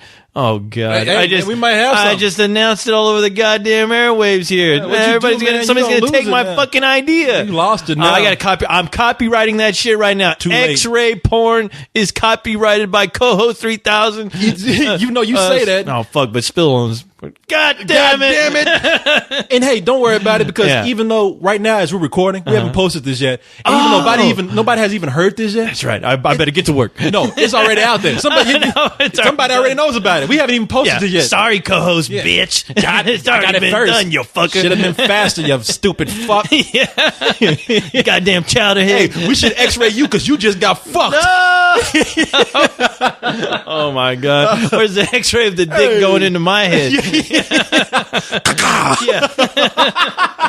Ouch! No, I'm like, Not so hard. I'll give you such a pinch. Oh my god. Oh hey, speaking of Spill, congratulations, Jamie, you bitch. He got married, right? What happened? He got married, right? Jamie's been married for months now. But I thought was he away on his honeymoon? He or just what? went on his honeymoon. Just now? Yeah, he went. Well, that's why I'm that's right. Yeah. He got married like in May or some shit. Well, thanks for letting me know, Jamie, you jerk. Oh yeah, you didn't get the invitation to Costa Rica? Fuck no! What? I mean, I couldn't go because I was busy, but it was all expenses paid. Son of a bitch. Jamie said, "Man, I got free room and board. I got your suit ready because all you need is a bow tie. You don't need no suit. No. I got bitches. I got my magnetic bow tie, my red one, my red Pee Wee Herman bow tie. I wear it so proud. Yeah, I'm so proud of that. God damn it! Well, but, Jamie, I've been feeling like a jerk this past week. I'm like, I gotta write Jamie. I gotta tell him congratulations on the big honeymoon. Jamie just got somewhat of a promotion too. So well, fuck him, Mr. 100%. I know 100%. Where's my fucking promotion, Mr. 100%? Boy, Jamie don't say that shit no more. Jamie, he retired that shit. He buried. No, he stopped that shit. Jamie is the general manager of the site in New York. Yeah. And cool guy, yeah, he's cool real cool guy, man. Yeah. You know, and he believed in us and our stupidity. Yes, no, he listens to us all the time. He's like, that's his fault. Don't tell me his problems. He's like, I'm sitting at work. He's like, sometimes he can't make it to the whole thing, but he's like, man, I'm sitting at work. I'm just fucking laughing, cracking up at you guys, just going crazy. And we used to say this all the time, like whenever I go up and meet with him. So he'd be sitting in the room, and every time we agreed on something, every time he agreed on something I was saying, he'd be like, right, 100%, 100%. Tony 2 times, gotta get the paper, get the papers, 100%. And, 100%. I was like, I noticed, I was like, God damn, how many times is this dude gonna say 100%? Sometimes I just be fucking with him. I'm like, hey man, you know what? Yeah.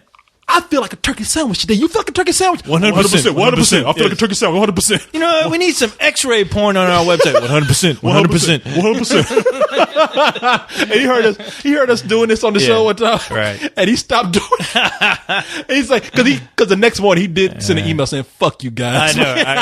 I remember that.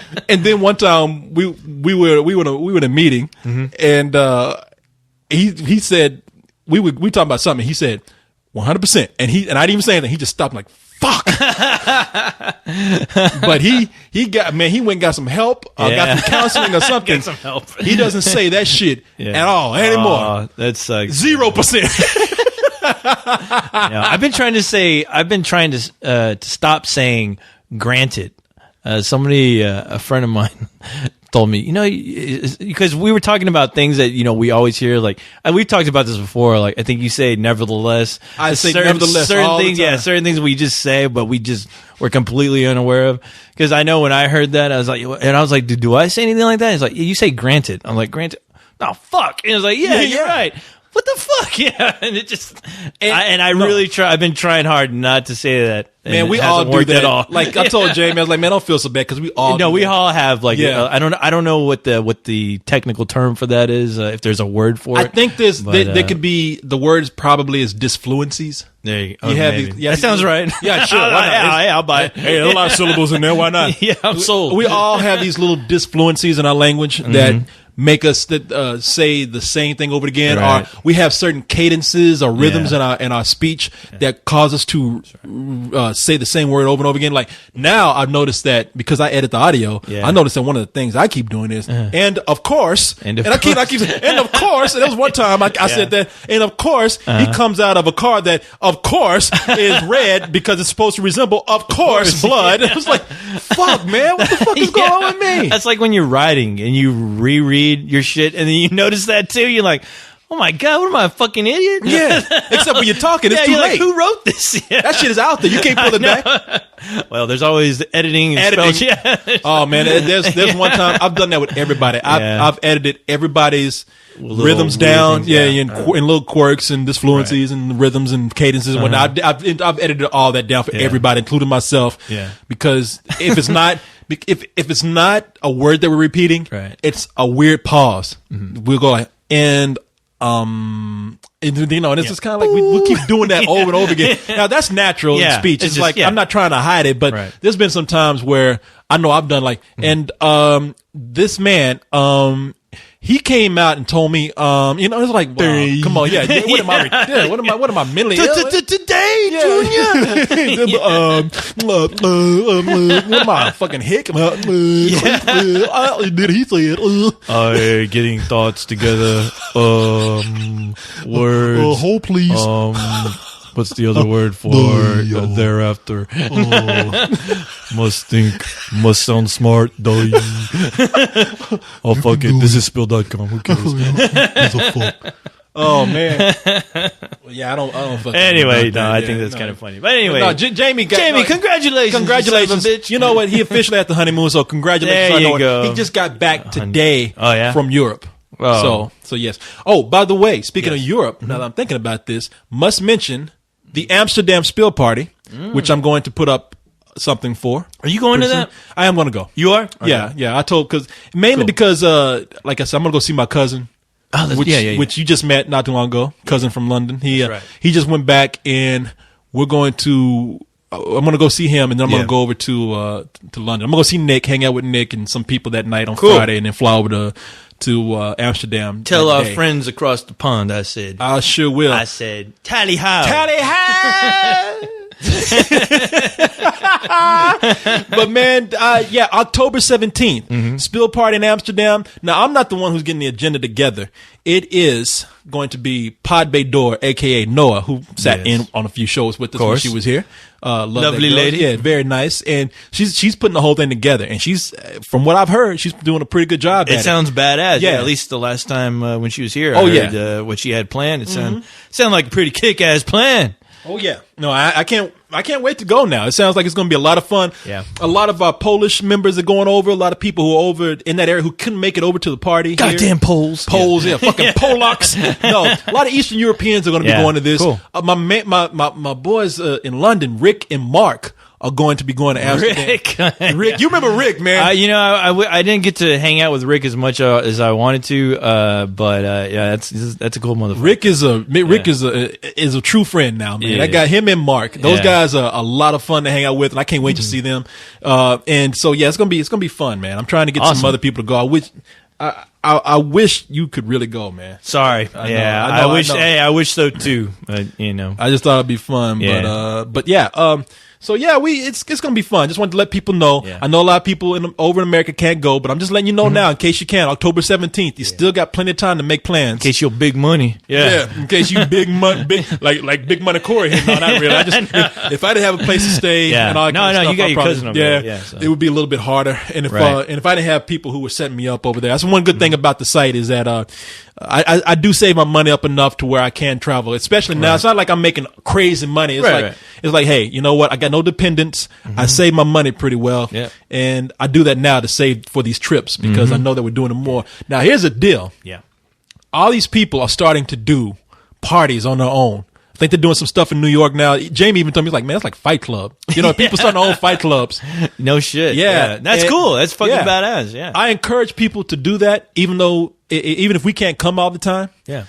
Just go ahead and have a get together for yourselves, but we need to figure out a way to like kind of, now maybe franchise it is the wrong word. Yeah. But we need to figure out. Don't Pepsi it up. Well, no, but I mean, there should be some way that we can actually work this to our advantage. Yeah, I guess. Yeah. You know, I don't want to be too heavy handed because I want people to actually have these get-togethers and meet on their own and like spread the word. I'm not going to say that, but I'm just trying to see if I can embellish it in some kind of way to make it a good experience for them. Yeah, to encourage people to do it more.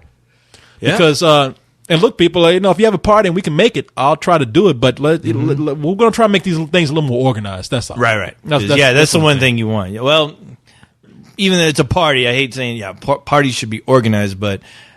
Yeah, I don't know. Well, we'll see what happens. Look, nobody. I don't know. I don't know how these parties work, but hey, as long as they're having parties and they're doing it in the name of Spill, and if it's only to bring other people, who you probably would never meet, but you're into Spill. But it's getting to a point now. That's cool. It's a cool idea to know that people are actually getting together to hang out and. Let me put it this way, though. Yeah, I don't want. I mean, people should get together and not expect anything, but you guys should get to know each other. Yeah. And have parties on your own. Yeah. Now, if you want to make it like a really official Spill thing, right.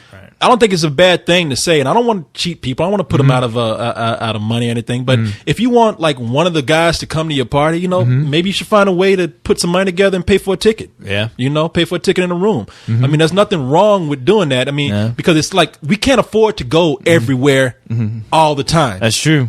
And if you want one or all of it, God knows I fucking can't. Yeah, shit, that's crazy. I mean, as many people. I can fucking barely go down the street. Yeah, exactly. I can barely go to the bathroom and take a shit without costing some money these days. Yeah, shit, that shit just cost me $20. Yeah, I better make it a good one. 5 cents a fucking toilet paper roll. Oh, and here's another thing, man. I was thinking, if you'd like for us to look, see, this is how you got to think. And maybe I should probably think about this because it's gotten to a point we just can't go everywhere one time. We're not trying to bleed people. We're not trying to make crazy money. But I'm even thinking like, look, if you want us to come like record do a podcast, make a live podcast for you somewhere and you can get it together or something, let us know. Maybe we'll try to go. Yeah. I mean, it's getting to the point now. I think after this year, we're going to have to think that way because we're not going to be able to like afford to go on our own. Yeah. If you get us a room in a hotel, we're not even expecting to make money. If you get us a room in a hotel and you want to if you want us to have a live podcast in a room full of 50 people, right. If you pay for the trip, maybe we'll come and show up and do it. If you say, hey, I want to see, let's just say, I won't even put us in the situation. Let's just say, I want Leon and Cyrus, some funny book boys, to show up and do a podcast somewhere. Yes. You get the money together, you pay for their room, and you pay for their ticket. They'll come there and record in front of you. There you go. Instant party. Instant party, right? With Leon and Cyrus. With Leon and Cyrus, yeah. The greatest time of your life. Now, if you want a real party, call the Black Man and the Robot. That's right. If you're gonna you fucking get my ass on a plane to go visit you, better at least pay for at least 2 hookers. That's all I'm saying. Yeah. We're not even looking for you to pay for food and shit, We'll just, who needs it? I don't. I don't need to eat. I need hookers. I'm gonna be drinking. I need broads and breast. I'm just not getting mad. I'm fucking. But yeah. So that's just an idea that I'm thinking of. I mean, it's getting to the point now where it's like we've gotten big enough to where it's hard to do everything and be on that kind of level with people. Yeah. Just jump and go somewhere to win. If you can do it and people are willing to do it, So we'll see. Yeah, we'll definitely see how that goes. It's something we're just thinking about. People, hey, we wouldn't take offers right now, but don't think it's There's like a lot of smoke in this room right now. There's a lot of thinking going on. A lot of thinking. Yeah, like the gears are grinding. That hamster can't work that hard. Damn, I need to quit running on his wheels so fast. I'm tired, man. And Jamie's right now is going 100%, 100%. I agree with you 100%. I love that fool doing that, man. He's thinking about it too. You can see him like when you talk to him, it's like, hey man, I think we should do this on the site. He's like, yes, I do too. I'll write it down. 97%. 85.6%. About 12%. Now, see, we'll get an email from Mark. Man, I don't even do that anymore. Maybe 50% of the time, but I don't do it anymore. You still do it in my head. Yeah, I ain't gonna ever stop. I ain't gonna ever forget that. That's 100% for us. Exactly. Hey, I guarantee you 100%. We ain't gonna forget that shit. Exactly. Motherfucker. Wow. Why did I say that to him? I don't know. Motherfucker. No, I shouldn't say it over there, but he's got a new position. And I probably shouldn't say it. You probably shouldn't. I probably shouldn't say it. I know I shouldn't say it. I ain't gonna say it. We're drunk right now. I ain't gonna say it. He's now a ruler of the underworld. Yes. He's the new crime boss, the kingpin. Yes, he is. The internet underworld. He's Loki. Good for him. He's Loki, the god of pranks. Yeah. Good for him. Time for a raise, motherfucker. All right, so. Man, Cool. you brought some things here. Oh, yeah. Oh, there's a story here, shit. man. Like A I monster. said, hold on. It's time for the worldwide chicken news update. Oh, Corey. Okay, now there's news of fried chicken, Yes. huh? Did you hear this? Okay, apparently there's a report. It's another chicken incident. It was a couple robbed at gunpoint for chicken. For fried chicken? Yes. Not grilled. No, Not fried. boiled. Fried, my brother. Of course. The only kind, the best kind. Yes. Robbers point gun demand box of chicken. This is a news story here that actually Jim Nazi sent me. God bless her soul. This apparently happened in Jacksonville, Florida. It says right here, I'm reading the thing I printed out. It says, the search is on for a team of crooks who robbed an Arlington couple at gunpoint for their takeout Popeye's chicken. Arlington, Texas? It says, yeah, it has to be. Maybe it goes. Arlington Cemetery. It just says, a couple who was robbed. Yeah, an Arlington couple. According to the police, a young mother was leaving her shift after closing the Popeyes restaurant in Arlington on Atlantic Boulevard. When she noticed she was being followed home. Authorities said 4 men drove by several times in a burgundy Pontiac sedan yelling, "Give us the chicken," at the woman and her boyfriend. The couple ignored the men and continued walking back to their house, thinking the group was gone. However, the men in the car then started driving slowly toward the couple and turned off their headlights. Police said one of the passengers got out of the car with a shotgun and yelled, "You know what time it is? Give it up." Just like that. Funny. I'm sorry. You know what time it is. Time for some chicken, bitch. You know what time it is. Give it up. Give it up. Give up the chicken. They said the man ordered the victim to put down the chicken, saying if she didn't, she would be shot. According to the police, to the police report, the gunman pointed the barrel of the gun at the victim, and that's when her boyfriend pleaded and begged, telling the man the woman is 2 months pregnant. Oh, shit. Jesus Christ. Crazy times we're living in. Okay. Police said after the victims were on the ground, the crooks also stole the victim's purse.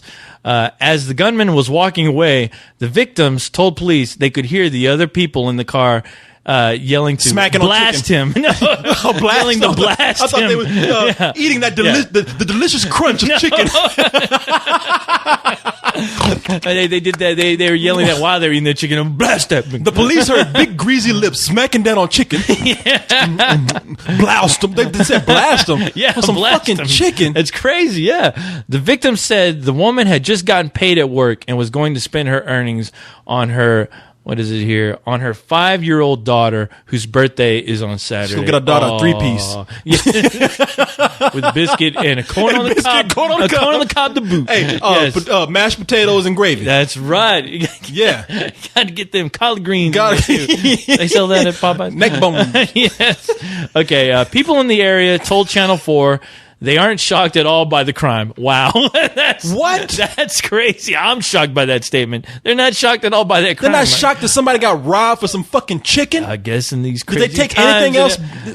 They took the purse. They took her purse. Yeah. Okay, so wait a minute. So they were probably going to rob her for her purse. And they just, but the chicken was a bonus. Conveniently, the chicken was there. Those motherfuckers got hungry. And it was so funny. They came for the purse, but they saw a chicken, but they're like, give us the chicken. The purse. Yeah, the guy told the other guy, "Hey, motherfucker, the fucking bitch got some Popeye chicken." I ain't fixing to pay for that shit tonight. You know what tastes better than Popeye chicken? Free Popeye chicken. How convenient. Look up that word number. Hey, we gonna rob that bitch for a chicken. Hey, nigga, we gonna ride them swains to Fiesta, Texas. Eating chicken while we doing it. Okay, I love the crunch. It says right here, it's very ridiculous. It's nothing new. Crime has grown so much in Jacksonville, it's unreal, said Brandy Thomas. Police said another armed robbery took place. Jacksonville, that's in Florida, right? That's what it says right here, Jacksonville, Florida. So wait a minute, some woman got robbed in Arlington? No, I don't know. It says the search is on for a team of crooks who robbed. That's a long way to drive. Some Arlington, fucking I guess chicken. they lived in Arlington, Florida. Yeah, and they were working in Jacksonville. Okay. It says right here what police said another armed robbery took place at about the same time and only a mile away from the chicken robbery. It's unclear whether the robberies are connected. Uh-oh. The one guy's robbing chicken, the other guy's fucking robbing fucking Whoppers or whatever. So that's what the hamburger was doing. That's right. Robber, give me your chicken. Robber. Shit, I'm through with hamburger. Anyway, I'm robbing chicken, bitch. Yeah, that is fucked crazy, up, man. Yeah. Okay, that puts things in a little more perspective. I mean, these motherfuckers were thieves and they were just hungry at the time. They saw some chicken. They probably were scoping people out. And they're like, "No, get that bitch right there with the chicken. We can get a purse and something to eat." Yeah, but I'm trying to let me see here. It says right here, though, before they even, I mean, their mind was definitely on the chicken because it says right here. I'll go back. It says authorities said 4 men drove by several times in a burgundy Pontiac sedan. Oh, you know that's fancy. That's some fancy driving right there. Burgundy, yelling, "Give us the chicken!" The woman and her boyfriend. Can you imagine that? What the fuck are they putting in chicken these days that are making people lose their fucking minds? I'm telling you, it's like the goddamn fucking plot of Undercover Brother. When they put that shit in chicken to make fucking black people go crazy. Yeah, shit. I'm telling you. I mean, chicken has gone so crazy. It's causing more black on black crime. Black on chicken crime. What the fuck is going on here, man? I mean, people, you think we're joking about fried chicken, but fried chicken is the food of weirdness. Fuck yeah. There's always a fucking crazy thing going on with fried chicken. Fucking grease. I don't know what kind of grease they're putting in that I don't know what the fuck is going on. It ain't Crisco, I can tell you that much. Crisco never made anyone go crazy, made them get fat. What kind of government plot is going on here that's making people lose their mind with fucking chicken, man? I have no fucking idea, dude, but I swear to God, any motherfucker, they should have used the fucking Three Stooges way of defense. They should have grabbed 2 chicken legs and fucking put them in the barrel of the shotgun. So whenever they try to shoot that shit, they should have blow up right in their face. Yeah, be like Looney Tunes. Yeah, they stuff the barrel with chicken. And cartoon physics, like the bullet won't be able to reach. It like get stopped up and cause a recoil.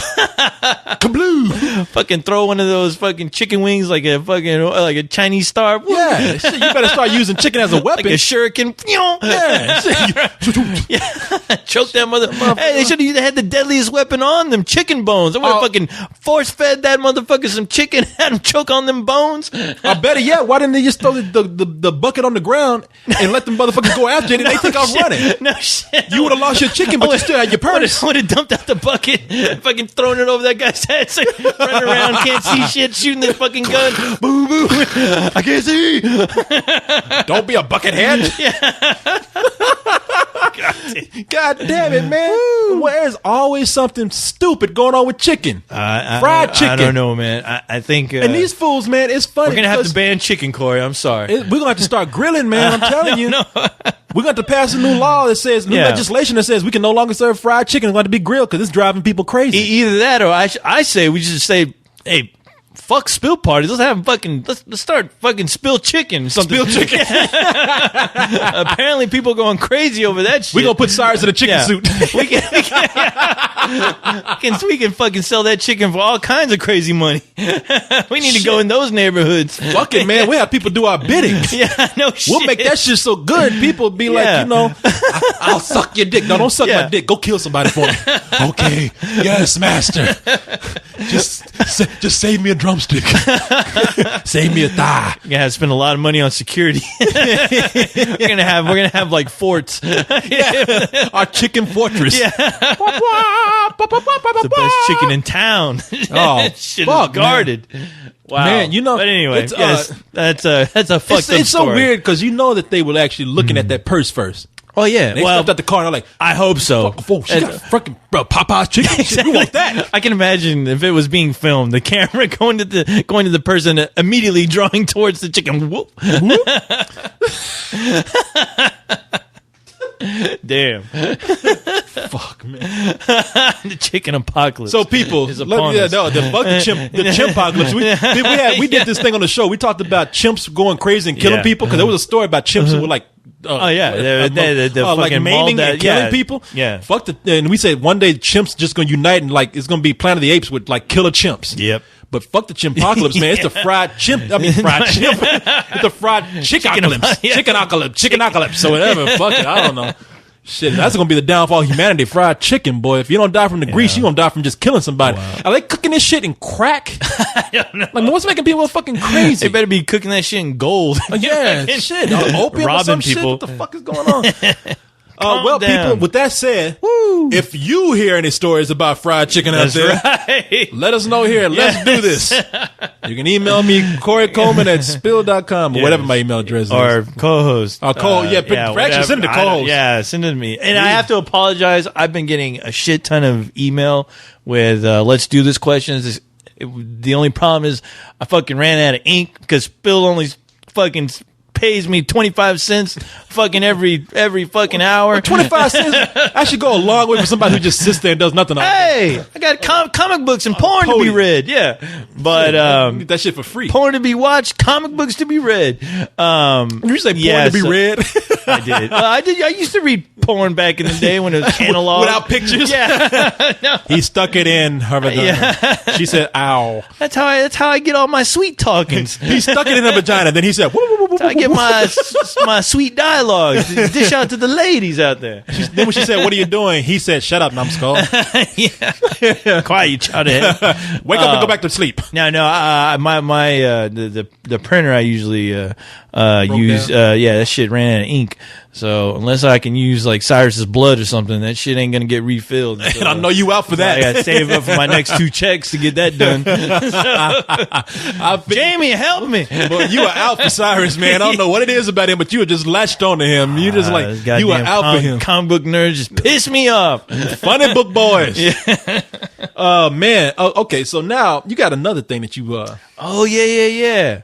That you had another buddy of ours, Antonio. Yeah. I like Antonio. I like that dude. He cracks cool me with up. He sent me a fucked up video. He was like, "What the hell is this, co-host? Is this goatsy that they found, or is it some kind of alien?" And if you look up, kids, if you go to YouTube, you can type in "mystery creature, dead fetus, alien found in Panama City by 14. No, it's mystery creature, dead fetus, alien found dead in Panama City. Yeah, in Panama by City. By 14s. Right. There you go. The 4 is not spelled out. It is the number 4. 4, yeah. Basically, what it is that there was a creature discovered by these kids in Panama City that apparently, allegedly came out of the water and they said that it was trying to attack them. Yeah, it was like, and they pelted it with rocks and killed it. Yeah. And so they took pictures of it, and so people are trying to figure out what this mysterious fuck it is. Yeah. Do you want to play the show? Play the video? Yeah, go ahead and play it because the thing is, like, when I heard about it, I thought, you know what, that sounds like another fucking stupid hoax. But when I went to the link, CNN actually reported on the goddamn thing, so I was like, well, it's the report that makes it sound kind of creepy. But okay, well, I haven't seen this yet, so I'll go ahead and take a look at it. I have not seen anything from this yet, so let's go and take a look.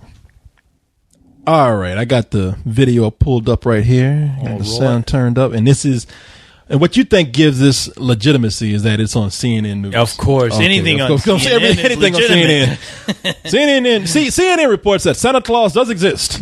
All right, let's see.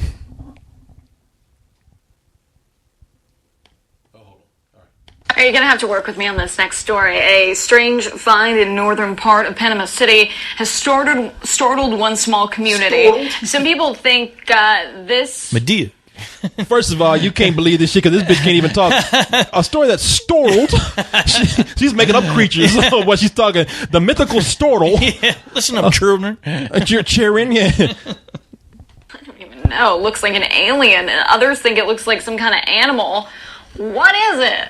Here's the story 4 teenagers are telling. They say last Saturday they were playing in the creek when they saw an unidentified creature coming toward them. They say they got scared and they started throwing rocks at it, killing it. Then the kids say they threw the creature into the water and ran away. They later went back and took photos, and apparently officials in Panama City are trying to identify this so-called creature. We'll keep you posted on this one.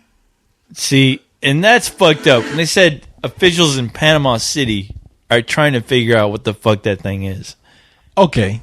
I be scared. Okay. You think, okay, I'm looking at this shit. This shit looks like a cross between Gollum and a cow. Yeah, it's like a sloth, which some people are thinking maybe it's like some kind of weird sloth. I don't know. It's like an albino sloth. To me, it looks like that weird fucked up baby in Eraserhead. Like, it looks like a full grown version of that fucking weird ass little baby fetus in Eraserhead. If you've ever seen that, I've seen Eraserhead. Yeah, and it does look fucked like up that. looking. Yeah, it totally does. Yeah, no, Eraserhead's a fucked up movie, man. Yeah. David Lynch film. Oh yeah, mm-hmm. Yeah, and in Eraserhead, there's the lead character. The guy who plays Eraserhead is dead, by the way. He died. Oh no not too long shit! ago. Yeah, Don't tell me that. You make me depressed. I'm sorry. Yeah, he died not too long ago because he was in Twin Peaks and he was kind of older. Back then. Was he in Twin Peaks? I had no idea. I forgot his name, but I'm looking at this. His name's Eraserhead. Yeah, by the way. His first name Eraser, last name Head. Yeah. I'm looking at this. This shit looks like an unborn cow or a goat or something. Really? Yeah, to me. Okay. I'm not buying this. I'll tell you right now, I'm not buying it. Like, I know you want to believe and all. You like the X-Files. I want to believe and shit. But these people talking about like Gollum and shit came out from the water and this shit is. I don't know, Corey. This shit is the officials don't know what the fuck it is, dude. I don't buy this. People, you should look at this shit. It does look like an animal, and it looks like like a fucked up animal. Look at the head. I mean, the head and the mouth. I mean, but yeah, what the fuck is this? That's special effects. That's some great special effects work, but I don't think it's special effects. It just looks like it looks like something that's not fully developed, or it's unborn, like or something that's or something that's a living abortion. Or something that is very deformed. But it's still fucked up, though. Yeah, you gotta admit. No, it's fucked up. But if you look at it, it looks like an undeveloped animal. It looks like because even what they claim are being arms on this, it looks like the legs of an animal. I mean, if you look at the way that it's bent right there, that's the legs of a 4-legged animal right there. We're not even seeing the whole picture here. So did the creature from Cloverfield kind of look like that? See, that's what you're thinking. You thinking like there's some Cloverfield shit. I'm telling you, I ain't buying this shit, man. We're fucked. I ain't buying this shit. Those fucking kids just started an intergalactic war. Those dumbasses right now. The officials are slapping the shit out of them. Do you realize what you just fucking did? You killed Murray. Oh God, we must destroy your planet now. We've been getting all kinds of crazy ass music from outer space. The fucking Close Encounters. We're fucked. You know what's a mystery to me on this video though? Is why there's a fucking red box right here that I can't get rid of, so I can see what this creature looks like in the face. It's like it's keeping all. That's the government, Corey. Trying to keep that shit away from me. That's right. Nah, man, you think this is some X-Files shit? You just don't need to know, Corey. If you ask me, shit you don't want to know. Slow ass news day on CNN, and they reporting just any fucking thing. That's international CNN. Crazy people like you gonna believe this shit. This shit ain't real. Damn it, Corey! I'm telling you, that's real. Shit, you expecting like photos like that don't lie. God damn, you oh man! All right. You know what? When the fucking aliens come down and start hunting down everybody, we'll see who's lying then. You know, the first thing I'm gonna go, hey, I know somebody you're looking for. His name is Corey Coleman. Look, hey, follow me. Come here. I'm gonna tell you like this person said right here. WTF? Aliens are not real. God only made animals and humans. Another crazy motherfucker right there. Who made Cyrus? That's Animal. That motherfucker's an albino gorilla. Oh, well, you and Cyrus, man. I think that was his baby. I think that was Cyrus. That's Cyrus's brother that got killed right there. We don't have to fear aliens. We got to worry about Cyrus going on a revenge pact right now. Cyrus is going to be like Taken now. That's this bastard kid running. I will look Where's for the you. Leon guy? I will find you. Where they recording Leon? And I will read your comic books. And then I will kill you. Anyway, that's kind of fucked up looking. They were playing in the creek. Oh, yeah. Okay. Shit. These fucking kids from playing Panama. around in the creek, throwing rocks and shit. We're supposed. What else are you going to do in Panama City besides play in the creek? and kill unborn animals and shit. And motherfuckers aborted a cow and put it out there and filmed that shit and got the whole world fooled. I ain't buying this shit. Corey, Shame on you, CNN. We'll wait and see. Panama authorities and CNN looking into it like a bunch of dumb fucks up there like, oh well, in Panama City they found an alien. They're like, fuck you. Get what the fuck? Really? Come on, really? Corey, if you never hear another word from that story again, that means the government covered it up. Now, when the flying saucers start coming down, people get off talking about it's gonna be too late. You ain't gonna have time to blink. Then they can fucking radiate this whole planet in the blink of an eye. Then that's when I say we take these 4 teenagers and offer them up to the teenagers and say, hey, they did it. It was them. Yeah. I'll gladly go to Panama and say, these motherfuckers here. I'll be like Morgan Freeman and Warning. Shoot these motherfuckers. That house right there. Fucking obliterate that fucking house. Blow it to atoms. Man. I was in Austin, Texas when this shit went down. These motherfuckers over there, I heard on CNN. They the ones that did it. I was cool. In fact, you know what? I'll help you out. Give me a gun. I'll shoot these motherfuckers for you. So I ain't about to die for that little ass. And I'll go to the funeral too. What you want? What day is that? I'm gonna put on my best suit. Come to the funeral of your fallen brother. You got some night vision goggles? I'm gonna help you out on this quest, my brothers. Let's go, man. Yeah, we're gonna do this people together. These people been pissing me off, shooting each other over chickens. They deserve to die. That's it. Yeah. You can help us out with our fried chicken problem down here on Earth too. Blow that house to atoms. Blow that house to atoms, and blow that fucking house down to atoms too. Oh, that's Corey's house. Oh, well, wait a minute, not my house. Kabloom. Oh man, yeah. Anyway, that's crazy. I tell you what, though, man. There's years ago, and this is strange. I mean, I always love these kind of stories, especially when they get reported on CNN, because you know, I love the thought of, man, maybe there's just some fucked up shit going on that only gets reported like at 2 or 3 in the morning. That's the only time you'll see that shit. Of some Man in Black TV. shit now. I tell you what, though, there was years ago. I was watching CNN. It was like around 3:30 in the morning. And it was so fucked up because it really stuck with me. There was a news report where this woman anchor, she was like, apparently in this city, a cop was arrested for shooting something who went nuts and shot something who he described as a lizard man out on the streets. The cops arrested him for going nuts with his gun. And he was taken in for questioning because he shot something that he believed was a lizard man. And that was the end of that story. And it was just like, it just came on, and as soon as it came on, it was on to the next story. And I was like, what the fuck did I just hear? And I never heard anything else. And I was like, oh, I'm going to check the news the next day, see what's going on with this crazy story. I was trying to find the city that it actually took place in. And at that time, there was no internet, so you couldn't tell. But I was like, maybe they'll bring us up to date. A lizard man? The guy apparently said he was trying to kill a lizard man. Yeah, and you never heard. I never heard of that story. You know why you never heard of that? But they knew he was full of shit. That's why. I'm telling you, man, it's an X-File. God damn it! I'm telling you, that shit is real.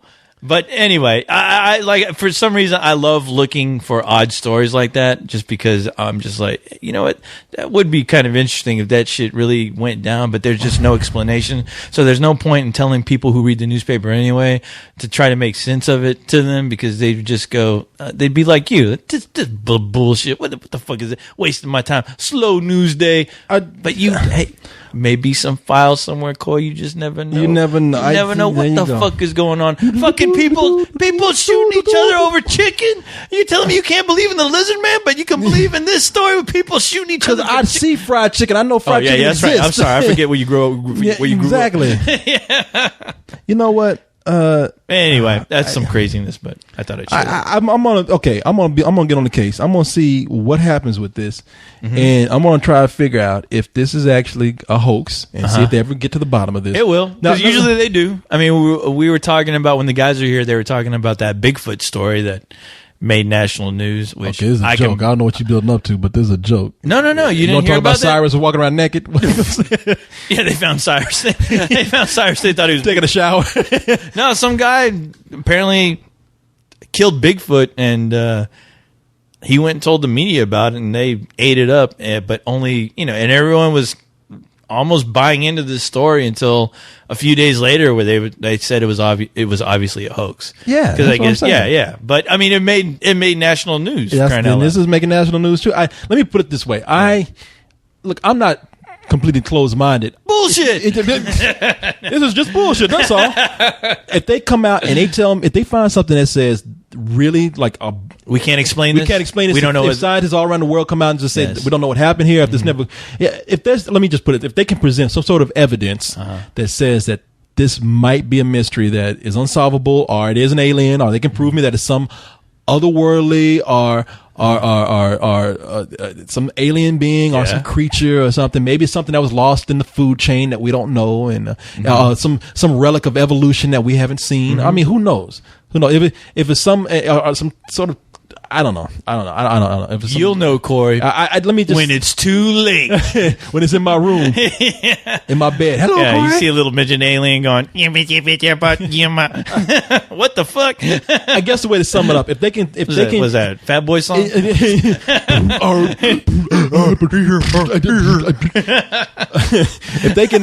If they can present some evidence that this might be real, anything, then I'll believe it. If they can't, then I'm going to remain skeptical, because that's what you have to do. You can't just go buying into things immediately. But you think the public? You think the public? They said, okay, look, we don't know what the fuck this is. This is skin. This is something we can't.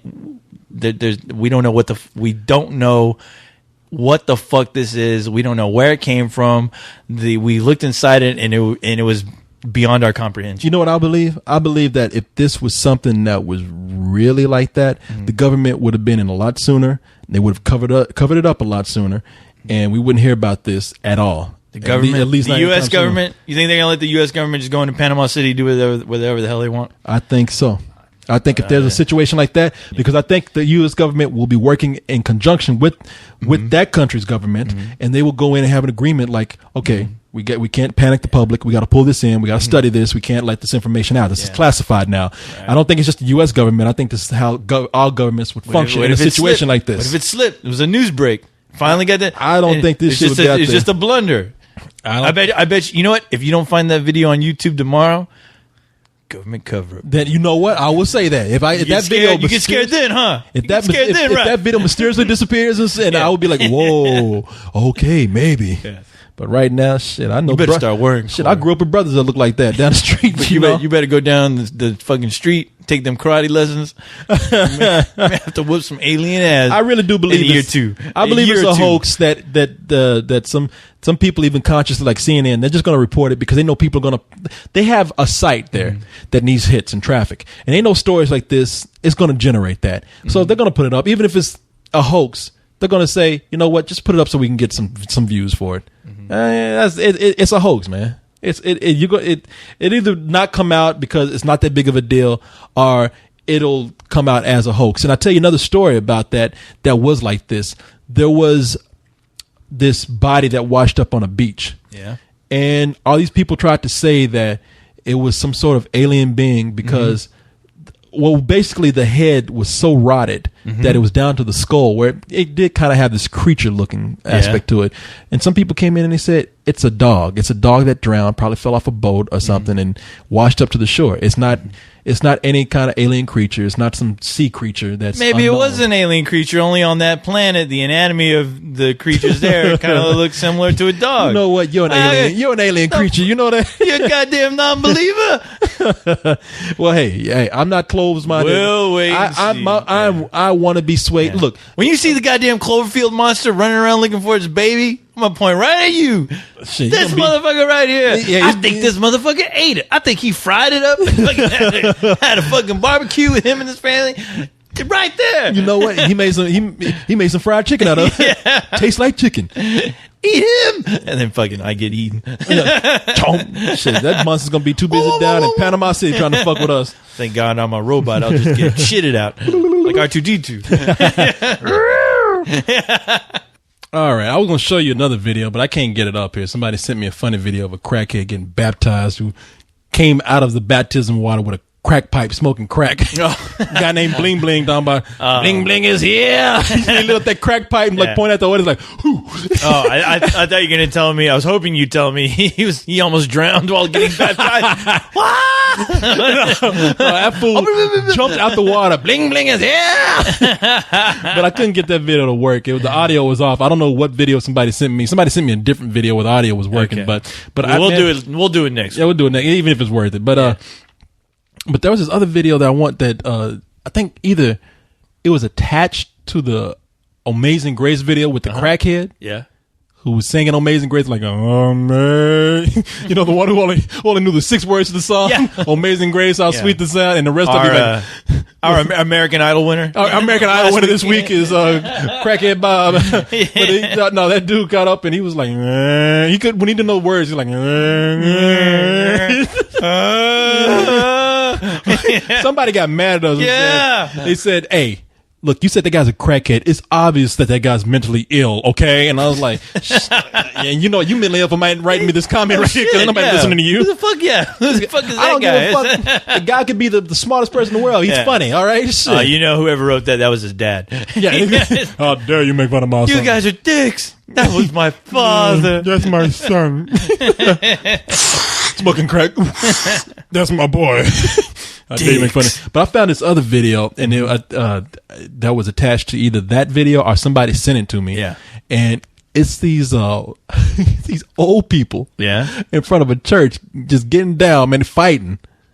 What? When I say getting down, man, that's an exaggeration. But they like getting down, like beat it. Like they start they fighting, fighting and doing ballet at the same time. No, they were okay. Basically, when I say fighting, it ain't really fighting. You know what? I'll just show it to you. Yeah, show me. It's in front of a church. Now, see, these are church-going folks doing this nonsense. Craziest people you can find. It's a news. Yeah, it was a news story, and the news crew just happened to be out there and catch the insanity on video. Oh shit! Yeah, they didn't expect it to go this way. They were talking about a pastor that wants to get the congregation wants to, or some of the congregation wants to kick him out of the church. Yeah, and the shit got nasty. Uh-oh. From a minister and his congregation on the steps of a church in St. Paul, Minnesota. A fight outside the St. James African Methodist Episcopal Church. African, that's all you had to say. That guy's like, a fight on the St. James African. These silly Negroes. Yeah. It's the Source Awards again, outside the church. Clouds of contention that have gripped this church nearly 2 years since the Reverend Hubert Armstrong was appointed its pastor by the church's national body. We are complaining that we feel that he is a poor church administrator. See, you think these people are cool, you know, because they even got this black dude. He sounds like a white guy. Like, we aren't complaining that he's a poor pastor. We just feel that he needs to do better. Tell that guy's just old and fed up. just tired of this shit. He's just like, I just want to go to church. That's all. Fuck the bullshit. Got his hat on and shit. He looked like the Black Bean Crosby. Yeah, he does. He is a poor church administrator and has poor people skills. Damn. Reverend Armstrong is unaccountable with church funds and doesn't consult or inform members. Attendance has dropped. They're leaving. There's nobody here. We're not getting any money. We're losing the church. We're so in debt. It's pathetic. This weekend, several... That's the woman that's mad. Right? She's trying to be cool right here. Yeah. But she gonna lose her shit in a minute. Oh, boy. Church trustees took matters into their own hands. While Reverend Armstrong was being reappointed at an AME conference, they changed the locks on church doors. He reacted today by dismissing 2 trustees. Then emotions erupted. Oh,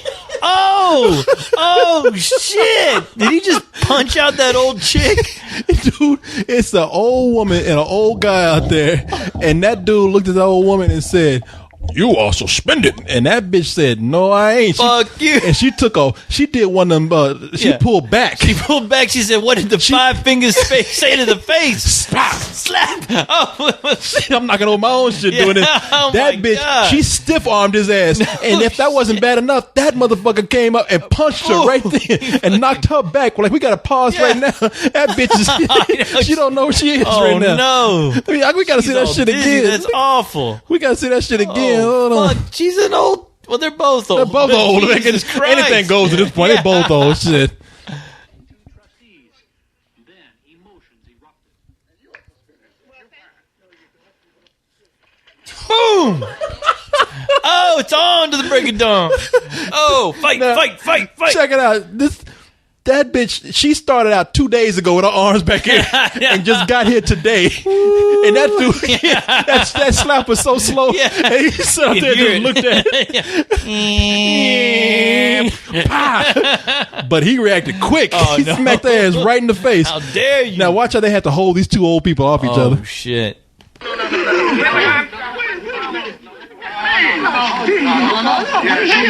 Well, she hit me. He hit me. She hit him first, man. Get out of my way. Oh, he's ready to fight. He's ready to get it on. Yeah. I like the way they trying to sort this shit out. Like she hit him first, Reverend. Yeah. She hit him first, and that dude's back there. Let him go. Let it go. I'm ready to get both of them. Ready for battle. Yeah. I kick ass for the Lord. The rumble in the jungle. Yeah, that dude. Look at he's standing there ready too. He's happy he knocked out old woman out. Fly like a butterfly, sting like a bee.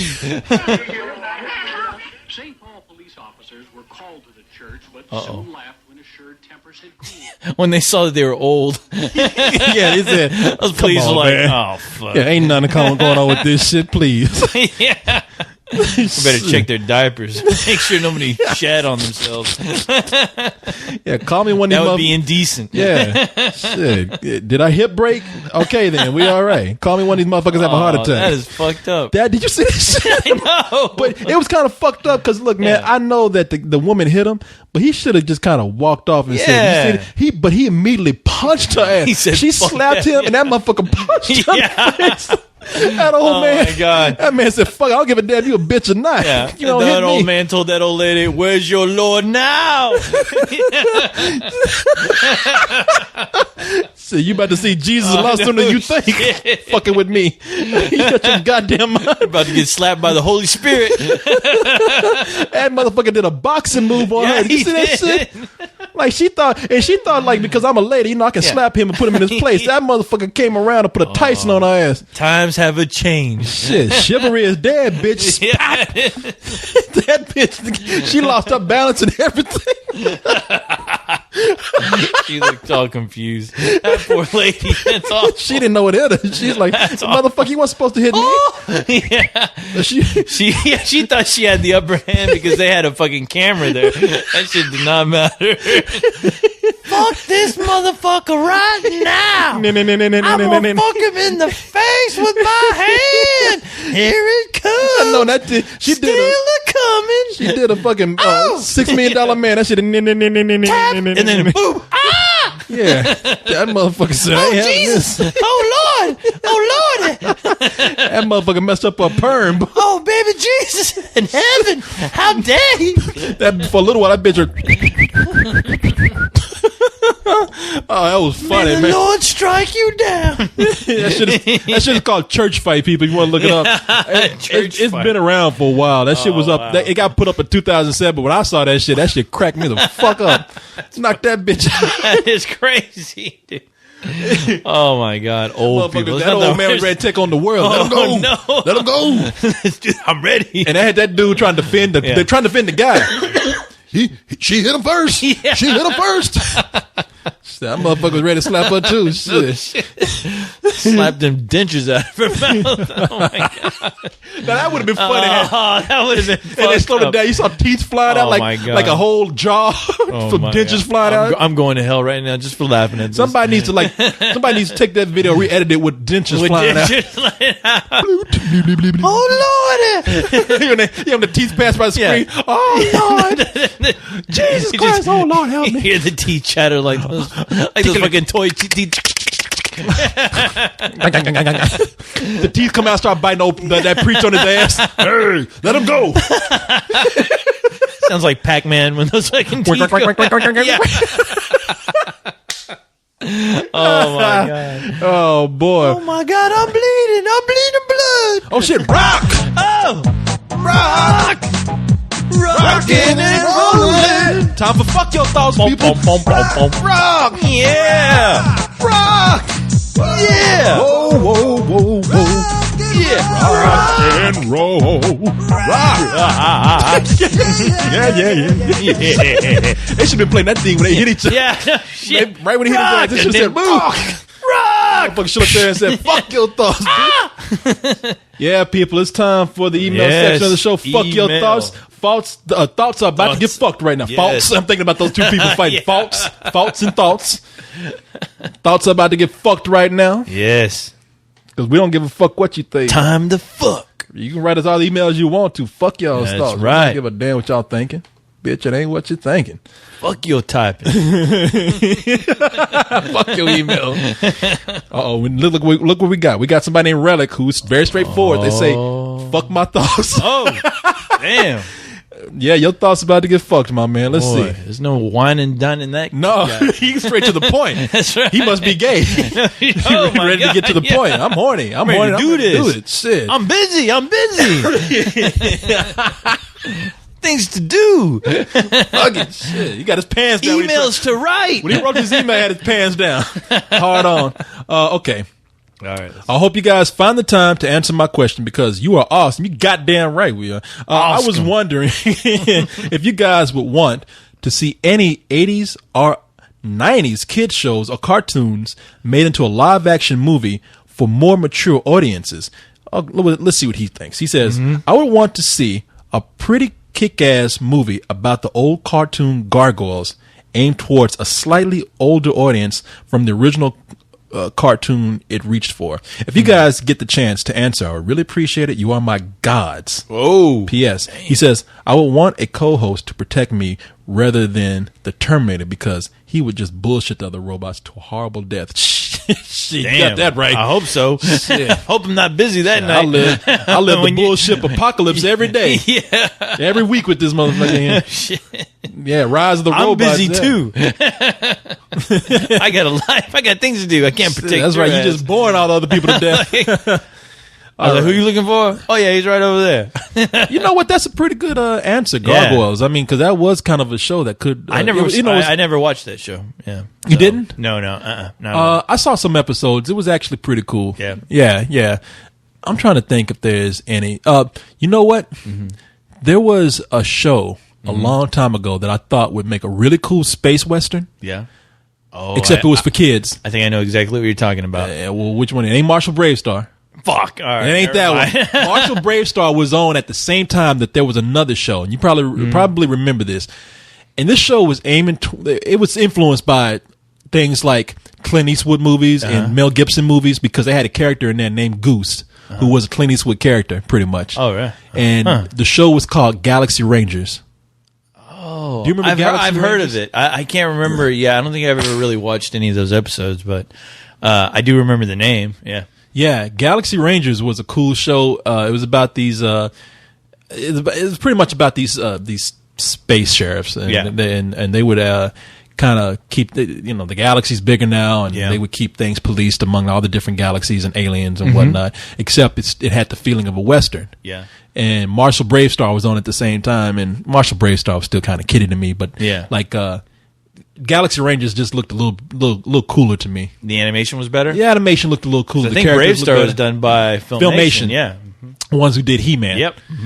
Yeah, and so I thought this would kind of make a cool movie if somebody took it seriously or a cool series. But there was a show, okay, I don't know if you remember this, but there was a show that could have been cool, and it was filmed in live action, and their gimmick was going by the toy. And they had a commercial that came on. Like they would it started like a normal commercial for baking a cake or a cleaning product. Like a woman was baking a cake, Right. and then the middle of the show it came on like, "I'm from the future. The robots have taken over, but you can help.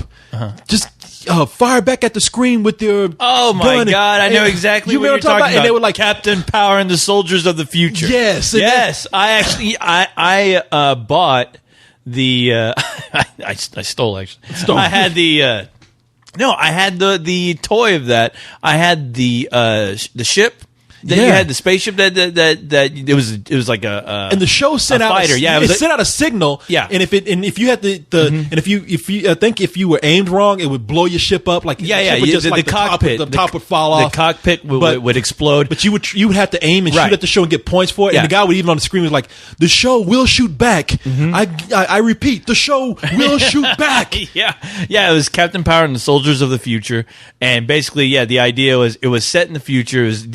It was after the nuclear war. Yeah. And your mission was to go and rescue refugees. And at the same time, it was like a Terminator scenario where the machines were taking over and they were digitizing people and basically just like it was a ripoff of like Star Wars and Terminator. But the cool thing about the toy was you would get these VHS tapes. And you would put them in your VCR. You play these training missions. The first videotape was a training mission, and then it would take you into a scenario where you go into the outskirts of where your base was at, and you'd go into different cities looking for refugees. And the cool thing is, it was all done in animation, like Japanime. No, in a way. Wait a minute, you talking about Captain Power? Yeah. No, it was a live action. No. It was also a live action TV show, but with the jets that you got, it came with a VHS tape. There were 3 VHS tapes, and they were all like the first one was a training video, and the next 2 were missions that you'd go on, and you'd go to like Chicago, and you had to blow up the Sears Tower. You had to blow up like all these. You had to go in the Capitol, and the Capitol was like ripped apart. You had to go inside the Capitol and rescue refugees and take them out, and at the same time shoot at these winged like robots that were called Saurons. If you go to YouTube, you can find these videos. I just found them recently because I was curious if anybody had put them up. But if you go to YouTube, type in Captain Power, the videos. You'll see what I'm talking about. And they were done. The animation was badass. It was done in Japan, obviously, just because it looked that great. And these videos were only about 15 minutes long. But if you had the jet, they would have these like weird, like strobe, like every time you saw one of the enemy jets or one of the tankers, they'd emanate this weird kind of flickering red light that you had to shoot at to get points. And once they would shoot at you, they could attack your ship and your cockpit would explode. But it was pretty cool. The idea was pretty cool, but I think that show it used to come on WGN. And when Austin got WGN the first time, that's when I caught it. And it was a cool show for being a kid's show. It had a pretty decent budget because you can find those shows on YouTube as well. Oh, really? Yeah, and it was pretty cool. I want to say a majority of that show was written by Michael J. Straczynski. Yeah, the guy who did Babylon 5. He's been writing comic books for a while, did Rising Stars. He wrote a few of the episodes for Captain Power. But it was a cool idea. It was a cool concept. It just never really took off. Never really took off. Because it was a gimmick. It was a total gimmick. But you know what? The show was very... it was very gritty for a kid's show. I mean, because the budget. I mean, it was set after the nuclear war, and it's just these guys looking for refugees and trying to stop this. These I think they were called. The guy was called Lord Dredd. He was kind of like a knockoff of the Emperor and Darth Vader. And the story was, they were trying to basically kill him. And get rid of all the robots that were, had taken over the earth. So it was pretty cool. Yeah. So you do remember this? I completely remember. I'm actually happy you mentioned that. Because when I saw it, I was like, wow, this is pretty cool, but it just never caught on. Yeah, and if they try to actually make that more mature, it would just be the Terminator. Oh yeah, no, it would. Yeah, it would totally be. It was almost like a Terminator. Maybe that's not such a because choice right Captain Power was the John Connor of that show. Basically, he was the leader of the Resistance. Yeah, it was almost like a friendlier version. Yeah. And yeah, you can buy like the action figure with the base, and you clicking on it, says power on, the chest on the action figure lit up. It was pretty cool. It was a pretty cool concept. Well, I tell you, we were talking about last week, Thundar the Barbarian. Yes, I was about to say that would have been my choice for a live action Thundar film, because that could totally work. I think you even said last week, if they were to actually remake that and make that a little grittier, I think it'd work better as a more maybe violent show than any show set after the apocalypse. It has all kinds of potential of being badass, especially with the whole science and technology idea just kind of mashed up together. I mean, it'd make for cool villains and some cool stories. Did you can you think of any more? What can I think of? No. Yeah, Thundar was kind of cool because last week we had mentioned how it was set after the apocalypse, after a meteor went past Earth and split it up in half. Yeah. And after that, magic started to rise again, and people started living like barbarians. Yeah. But the background was still like the ruins of modern society, like all the cars and buildings were still around. Yeah, exactly. So it was a cool concept, man. Yeah. Yeah, gargoyles. That's a good answer, though, man. Because it was a cops who dealt with gargoyles in modern day. Yeah, it sounds cool. I always heard the idea of it, or at least the what the show was based on, and it's the idea of it sounded cool. I just never watched it. yeah, and so I started thinking of some cartoons and some even some CG animated shows that were for kids, and I was like, that was a adult movie, and then it got turned to a kids cartoon because they did a cartoon based on RoboCop. They even did a cartoon based on Starship Troopers. And what's fucked up is like both of those, RoboCop and Starship Troopers. They were obviously they wouldn't have been turned into cartoons if it wasn't for the movie versions that were directed. By Paul Verhoeven. Yeah, Paul Verhoeven. Yeah. And just realizing that those movies were so fucking hardcore and gritty and just gory that they turned those into a fucking cartoon show. It just amazed me. Like, wow, that movie RoboCop was not for kids at all. No. Neither was Starship Troopers. Well, I'll tell you, RoboCop didn't work. Yeah, but Starship Troopers did. Yeah, the CG was pretty cool. I caught like a few episodes, and I think it has like somewhat of a cult following. Yeah, I don't know. How. Yeah, people, you should see it if you ever can find it or watch some clips online. Starship Troopers made a pretty good cartoon show. In fact, I would even go as far as to say that where Starship Troopers, the movie, was really campy. They were actually doing some good writing on that show. Like they were teaming up with aliens from other planets and trying to fight the onslaught of the insect invasion. Yeah, the episodes that I did get to catch, I thought they were pretty faithful to the book. I don't know if you ever read that book. Oh, you're talking about the Robert Heinlein book? Yeah. No, I never read the book. Yeah, it was pretty damn faithful to the book. But yeah, that was a pretty cool show. But it was on at weird hours, so I never really got a chance to watch it.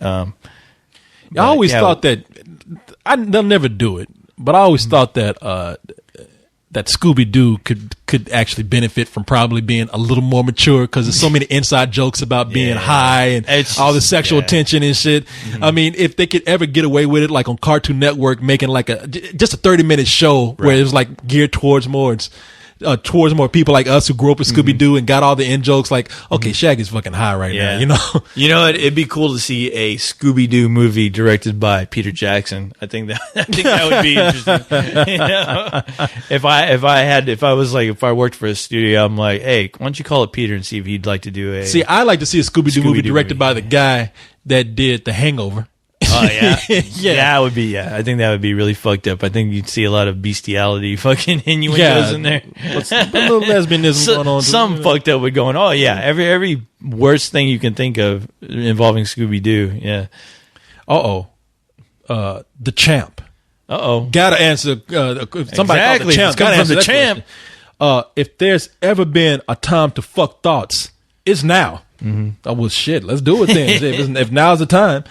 The Champ says, with all these recently announced 3D movies, i.e. Halloween 3, Three Musketeers, and Iron Man 2, just to name a few, I was wondering, what are your thoughts on the 3D movie experience? P.S. I know you don't give two fucks about this, but Zach and Miriam makes a point on, I just thought the Champ said, What the fuck? I don't know what the hell. Oh, he got lost there, huh? All right. So he got lost in thought.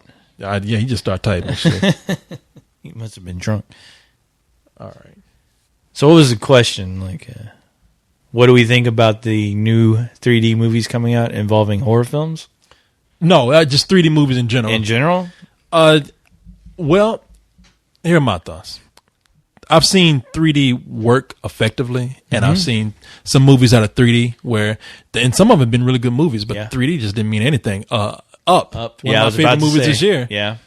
3D don't mean shit. It didn't need to be 3D. Okay, yeah, because I heard that from you in high. So, and I know I tried to see that movie when it was playing at the Alamo Draft House, and it was the only theater playing it at the time because I guess it was getting ready to leave the theater. And I swear to God, that movie was the hardest fucking movie to get in. Every time I tried to go, it was sold out, and I was so pissed off. And I was like, you know what? Fuck this movie in its 3D. God damn it! I'll wait for DVD. Fuck it. But yeah, I wanted to see it in 3D, but you know, I'd tell Hi, man, I'm trying to see this fucking movie in 3D, and he's like, dude, just go see it in a regular theater. You really don't need to see it in 3D because it really, I mean, there's nothing that amazing about the 3D. No. Yeah, no, and then there's some movies that work, like Cloudy with a Chance of Meatballs, where I'm curious about that. I'd like to check that. The out. 3D worked in that movie. Really, it was a lot of fun. And I didn't see Aliens versus Monsters. But I heard that was really cool in 3D. My point is though, is like 3D these days is hit and miss. Sometimes they just try to get people into the theater because they're saying it's 3D, and sometimes it doesn't even matter. 3D has made some mediocre movies actually better, like Journey to the Center of the Earth. Didn't think that was a great movie, but the 3D was actually pretty cool. I got two movies. What's that? My Bloody Valentine. Oh, that was fun. Yeah, that was a lot of fun to watch in 3D. So that was vagina in 3D. That was fucking awesome. And to some extent, the last Final Destination movie.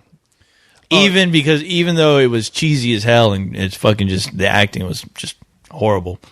Well, those motherfuckers were fucking sleepwalking with those actors in it. Yeah, awful. But the kills were just cheesy enough, but it was fun only because it wasn't in 3D. You know, that was the only reason why it held your attention. What else? What's another? I'm trying to think of. Has there been any like nature movies in 3D? I know like a lot of the IMAX stuff is usually 3D. They'll throw out some films. They've done some films like that. I was trying to remember if no, they didn't do it. I was going to say Disney did Earth in 3D, but they didn't do that because that was taken from the PBS series too. Yeah. I know IMAX has done things like they've done like that 3D Sea Life movie, and on IMAX that looks cool. Yeah, and they even did a movie about NASA. Where if it wasn't in 3D, it would have been boring. But because their 3D is so kick-ass at the IMAX, and they actually made that movie for 3D. That NASA film, which was just barely an hour, was cool. Now here's my thoughts on 3D. You really have to make it some sort of experience. I mean, you just can't say the movie's in 3D and go there and you got just just mediocre 3D, even if the movie's strong. I mean, that's no way to bring people in. They're either going to have to develop the technology more, or they're going to have to do it with movies that really merit an event. I went to go see U2 in 3D, and that was cool. That was almost like, you know what? If I've never seen U2 in concert, but I feel like I'm at the concert. Not only do I feel like I'm at the concert, but even if I was in front row at the concert, I would never be able to have the feeling of being on stage like I did and being behind stage and everything. It was so movies like that kind of deserve 3D. But as far as 3D somehow being this new thing that's going to like get people back in the theaters, I think people they're going to grow wise to just movies just being put in 3D when the 3D really isn't that effective. Well, it's always going to be a gimmick. I mean, really, it's a gimmick. Did anybody need the Jonas Brothers in 3D for crying out loud? Okay, the Jonas Brothers. Not so much, but the Miley Cyrus movie. I'll tell you, I went to go see the Miley Cyrus movie just to do a review of it, and that 3D was fun, man. Really? Yeah. Because look, I was in there looking at all the kids; they were having a great time, and I said, you know what? If I was a little 7, 8, 9, 10-year-old girl, I'd be like, I'm having a great time with this. And deep down inside, I am. No, but what else? Oh, you know what I miss? What? Have you ever seen a 3D porno? Have you? Yes. And were you in the room hiding behind a wall or something? No. Okay. at the Dobie one year. This is about. Oh, they did do that 3D thing. They did, it's like a 70s. I wish I can remember the fucking name of it. They did they played a 3D porno, and it was opening night. Me and my buddy went. I was like, dude, they're fucking playing a 3D porno at the Dobie Theater, and the Dobie Theater is located in the center of the campus area over at the UT campus, and so I was like, fucking, we got to go check this shit out. And we did. And I tell you what, I was sitting next to two girls, right? And that was the most uncomfortable, strangest experience I've ever had in a theater, because it was a 70s porno. And with these 70s pornos, it's like, the pubes fucking just everywhere in 3D. The 3D was terrible. There you go with granite. The 3D was terrible, but it was strange. Like, they were really trying hard. Like, you see a chick's face coming up towards the camera, doing her O face. And there's times when, you saw the breast in 3D, and it was kind of like, this is still, it was shot in the 70s, so it's kind of shitty. But just sitting next to two girls, and I swear to God, like, you could feel like, I felt like their arm getting closer and closer, and I was like, oh no, why am I getting aroused right now? But I'm in a room full of all these fucking college kids.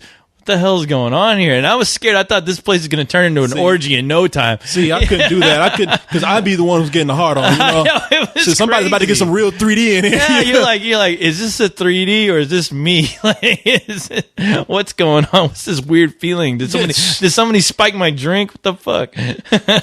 But that was just fucking crazy, dude. I don't think that I could actually. It was nuts. It was because there were a lot of girls. That was the crazy thing about it. I mean, thank God, because if it was a sausage party, I probably would have said, you know what, this isn't such a good idea. Let's get the fuck out of here. But I got lucky enough to sit next to two real pretty girls, and it was just it was strange though. But yeah, was it uncomfortable? Oh yeah, fuck yeah. And you're walking out, every guy had the biggest case of blue balls in history in one single room. So yeah. See, I couldn't do that, man. It was crazy, and this porno was long too, man. Yeah, I don't want to. I don't want to do that. I don't want to go watch any kind of porn film with any girls unless we fucking afterwards. You know what I mean? Because I know how I'm gonna be. I'm gonna have a hard on. You're gonna be fucking nuts. Yeah, I mean, especially they're sitting there attractive and everything. I'm just like, I know. And you want to know the weird thing? I went. Do you remember Monk? Monk. Wow. Monk Turner, the guy that used, name sound the guy familiar? that when he was in high school, he wrote, when we were doing the Access show, he wrote songs about us and yeah. No fuck. Yeah, I remember that guy. No shit. Wow. I must have been like, wow. I was like about, I don't know, 24 or something like that, 25, maybe a little bit older. But I went over to Monk's place while Monk was still in high school, and I went over to Monk's place for his birthday. Yeah. It was the weirdest fucking thing, man. I went over to his house. His parents were there. They invited me in. Mm-hmm. I go, they say, oh, Monk's in his room back there. Yeah. Just walk down the hall. Go to Monk's room, walk in. The moment I open the door, first thing I see is porn on the television. Uh-huh. And I look around the room. It's a bunch of teenage boys and girls just hanging out. Yeah.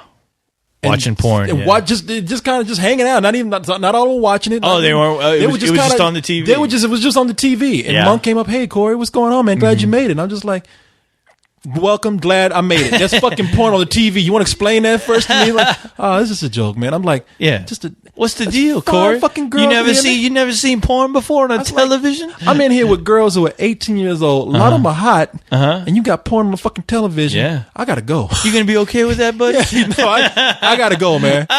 You told him that I gotta go. Happy birthday, motherfucker. Yeah. Thank you. Here's your gift. Bye. Oh man, I'll tell you what. No, back in the crazy days of my life, it was strange. Whenever I had a party one time. Man, computer stopped while you telling that story because I want to hear this shit. Fucked up my story. But anyway, I was having a party and had a bunch of friends over, and a lot of girls came over too. Thank God. And guys, I'm telling you this right now. If you guys out there who are in your late teens, early 20s, be careful with that really cool hot chick that your buddy that you hang the one who you fucked up with and got in the friend zone with, because that chick will look for your fucking porn in your room. And I had two of these girlfriends of mine. They went into my room and managed to find my fucking porn. Like they fucking turned into fucking Indiana Jones and found my shit. And I thought I hid that shit under all kinds of crap. Yeah, I had booby traps set up and everything, and they still managed to find that done? shit. I would have been at the doorway when they turned around. I would have been there with no clothes on. I see you found my porn. Would you like to watch? Let us enjoy this together. Yes. Why find it if you don't want to look at it? Anyway, well, no, they would have just slapped me. But no, they're like, oh, look, we found co-host's porn. Let's play it at the party. And I was like, no, you can't do that. Nobody wants to see this. It's like, oh, whatever, shut up. And they can take my fucking porn. And they just like, while the party's going on, they just fucking put it on the fucking DVD player and start playing it. And then the porn just comes on, and I'm like, this is a bad idea. And then all of a sudden, everyone just started like watching it. This whole party just turned around and started watching the fucking porn and started laughing and making jokes. And there was this guy from Chile who was hanging out, and he was sitting down. And it's like the first time he's ever really like seen a porn. He's like, oh my goodness! And he had never seen a porn before. Not the way he was acting. It looked like he never really seen it, because he was like, "Oh, he's trying to act shocked for the girls." It was like, this guy's from Chile. He doesn't give a shit. He doesn't know what the hell he's doing. He's in a foreign country, and he barely spoke any English. But there's a scene where you just see a close up of these girls' breasts, and he's staring right at the TV, and the only thing that comes out of his mouth is, got milk. I turned around, looked at him, and everyone turned around. Everyone stopped, turned around, looked at him, and just started busting out laughing. It was crazy. And he was like, no, I'd be funny turning around like, no, seriously, got the milk? Got milk. Got the milk? I can't drink this beer. I got cookies, not milk to go. No, but yeah, and honestly, that's happened like twice at my fucking parties, and it's always a chick fucking finding shit, fucking going through my that's shit. When you tell that chick, hey, if you're gonna go dig into my shit, you need to put out. Now I have my shit with a padlock and everything. It's like the fucking it's what I do? Like the Ark. I put a bag in there with a mouse trap in it, let them touch that shit, snap. Yeah, but it's crazy. Yeah, porn and parties, that's kind of a weird combination. I don't want to do that, man. The only porn party I want to have is between me and the chick I'm having sex with. Obviously, Corey. Yeah. Well, hey, can you blame me? No, I can't. All right, we got one last question. All right, yeah. All right. This is from Carl. Mm-hmm. Carl says, open your mind and fuck these thoughts. Oh! And he says, why do you think, or what are your thoughts on the film industry not having really any legs in other countries like the UK, France, Japan, etc.? We don't. Because we rule. That's why. It only seems that the film business gets moved and shaped in the States, that the rest are just poor relations. So, what is your take on it? Secondly, God damn it, one question at a time. Secondly, I was wondering, what are your thoughts on movies that should be rebooted, get passed by, and those that don't really need it and get a green light? Like movies such as Spawn and Guyver really do need a reboot, but movies like Predator don't need it at all.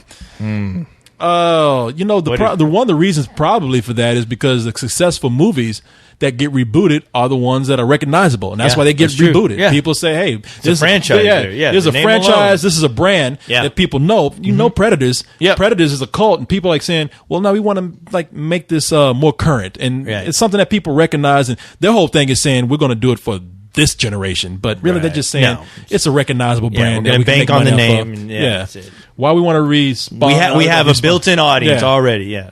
Why? What business sense does it make to reboot a movie that bombed the first time and already has a bad memory on most people's minds? Yeah. Like so Spawn, that's probably why you see that. Like Spawn. Spawn has been trying to Todd McFarlane has been trying and trying. It's like every year you always hear like a blip on the radar with him going, yeah, I plan on making another Spawn movie. It's going to be a lot darker. It's going to be like 7. I've heard that for God knows how many years. Well, you should have fucked up the first time. Yeah, after that first movie came out, that guy is still trying.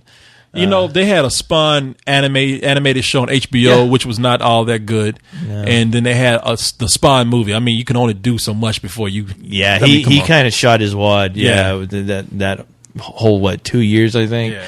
And it's like Spawn Mania, or they tried to have a kind of a Spawn Mania event. It was like all this shit was getting released with the Spawn name on it, but I was like the Spawn toys. The Spawn toys. The Spawn toys were great. That was the one thing that actually succeeded on what it promised.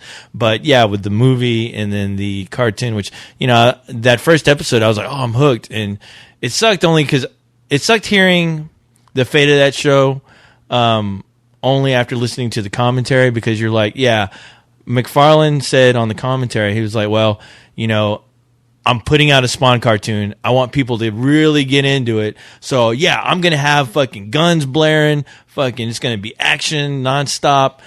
But I'm actually tricking the audience into seeing that first season. So the second and third season, I can actually start doing what I really want to do and make it more of a low key, like urban, gritty, crime type show, where Spawn is almost like he's like the boogeyman hanging out, and when you screw up, that's when he attacks. And that's it. It's like he said, I got rid of the fantasy element, and I'm like, you got rid of everything that made that character popular. That's what you're saying. Yeah. And you're turning it into something that it's obviously not that it was originally, sold on.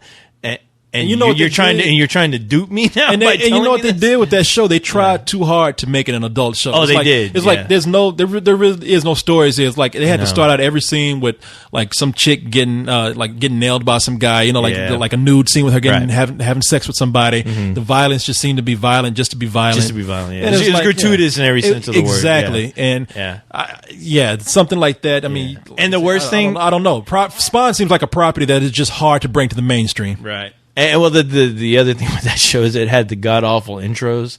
With him, with Todd McFarlane. Yeah, he would come into like a cellar with all these like stupid old artifact props or whatever, and he's like, Spawn, yes, Al Simmons, there's a demon inside all of us, and it's discovering that demon and realizing who you truly are. And that was like the same setup. And it's like who are you, Alfred Hitchcock? Yeah, I know. I was like, and he would actually try to act in those things sometimes. Spawn is a difficult property to bring up, and why would anybody try to reboot that after a while? I mean, but there's some things that do need a reboot that they should try better with. But I would say maybe some of your failed properties are not so well, but some properties that were done cheap before and have a cult following, maybe you should try and do something with that. Yeah. But as far as your first question as to why does U.S. lead, I mean, because we're number one. Exactly. I mean, the history, the entrepreneurship, the business, the distribution of movies was started in Hollywood. I mean,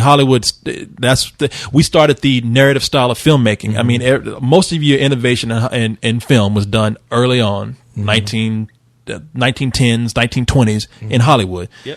Hollywood's in California. And Hollywood is in California. Sure as hell ain't it? And I think it's not in the UK. Yeah, but I think Paramount is the studio that actually started world distribution with film, and so that's just a system that has stuck for years. And so being that we've been the main innovator in the film industry, both the creative side and don't look, when I say that, don't think I'm like not saying that other countries don't create quality films. Sometimes we get better films from all these other countries. I mean, I'm watching more foreign films now from Netflix and I'm American films, but. And I'm not trying to overlook the contributions and imports from other countries back then either. There was a movie called A Trip to the Moon, which was directed by, I think, a guy named Georges Méliès. And that film is from France. It came out, I believe, in 1902. And it is considered to be a landmark in special effects. So I'm not trying to say that we didn't get any good contributions from other countries. It's just that Hollywood kind of perfected the model for business and distribution. Mm-hmm. So... That's sorry, and I mean that's the fact, right there. Yeah. So sorry, Charlie.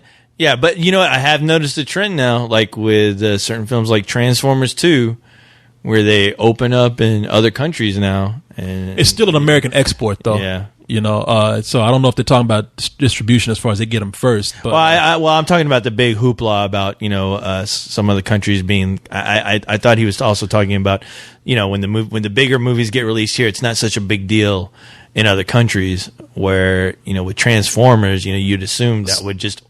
Paramount. Here, well, speaking of Paramount, I mean maybe Paramount's trying something different. I mean because if I'm correct, you tell me if I'm wrong. Mm-hmm.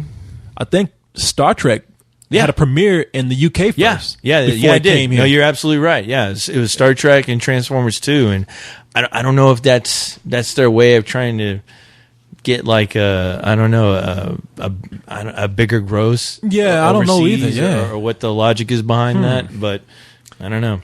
and maybe we will see, not anytime soon, I don't think, but maybe we will see movies along with globalization.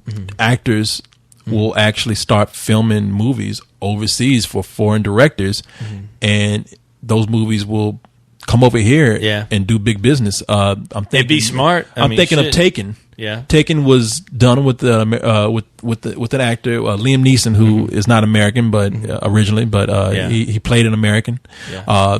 The movie centered on American people, and the only thing is he had to go overseas to fight foreigners to get his daughter back. But either way it goes, it had a broad appeal, especially for America. Luc Besson did the movie. He's a French director, and I think it premiered. It's considered to be a foreign film. Yeah, but it was released in overseas first, and then it came over here, got wide distribution, was number one for a week or two, I think, and. I mean, nobody knew that it was originally released. If you didn't keep up with it, you wouldn't have known that it was released overseas first. It was out for quite a while overseas before you could get it. I think on DVD. Yeah, exactly. Yeah, before it came here. That's true. And then the movie came here, and normally that's what we do for movies over there. But it was the opposite with that. So you might see a blurring of the lines soon. Who knows? I mean, like I said, globalization is mixing it all up along with things like the internet. Too, hey, as long as the movies are good, I don't give a fuck. Shit, exactly. Just make some good fucking films. All right, y'all. That's it, huh? That is it, man. That's it. We're good. I think we're close to 3 hours, man. Craziness going on. Crazy shit, but we have party pooped out. Yes, we are. So that's your show, everybody. Get the fuck on out of here. Fuck out of here. Stop looking at me, Swan. Good night.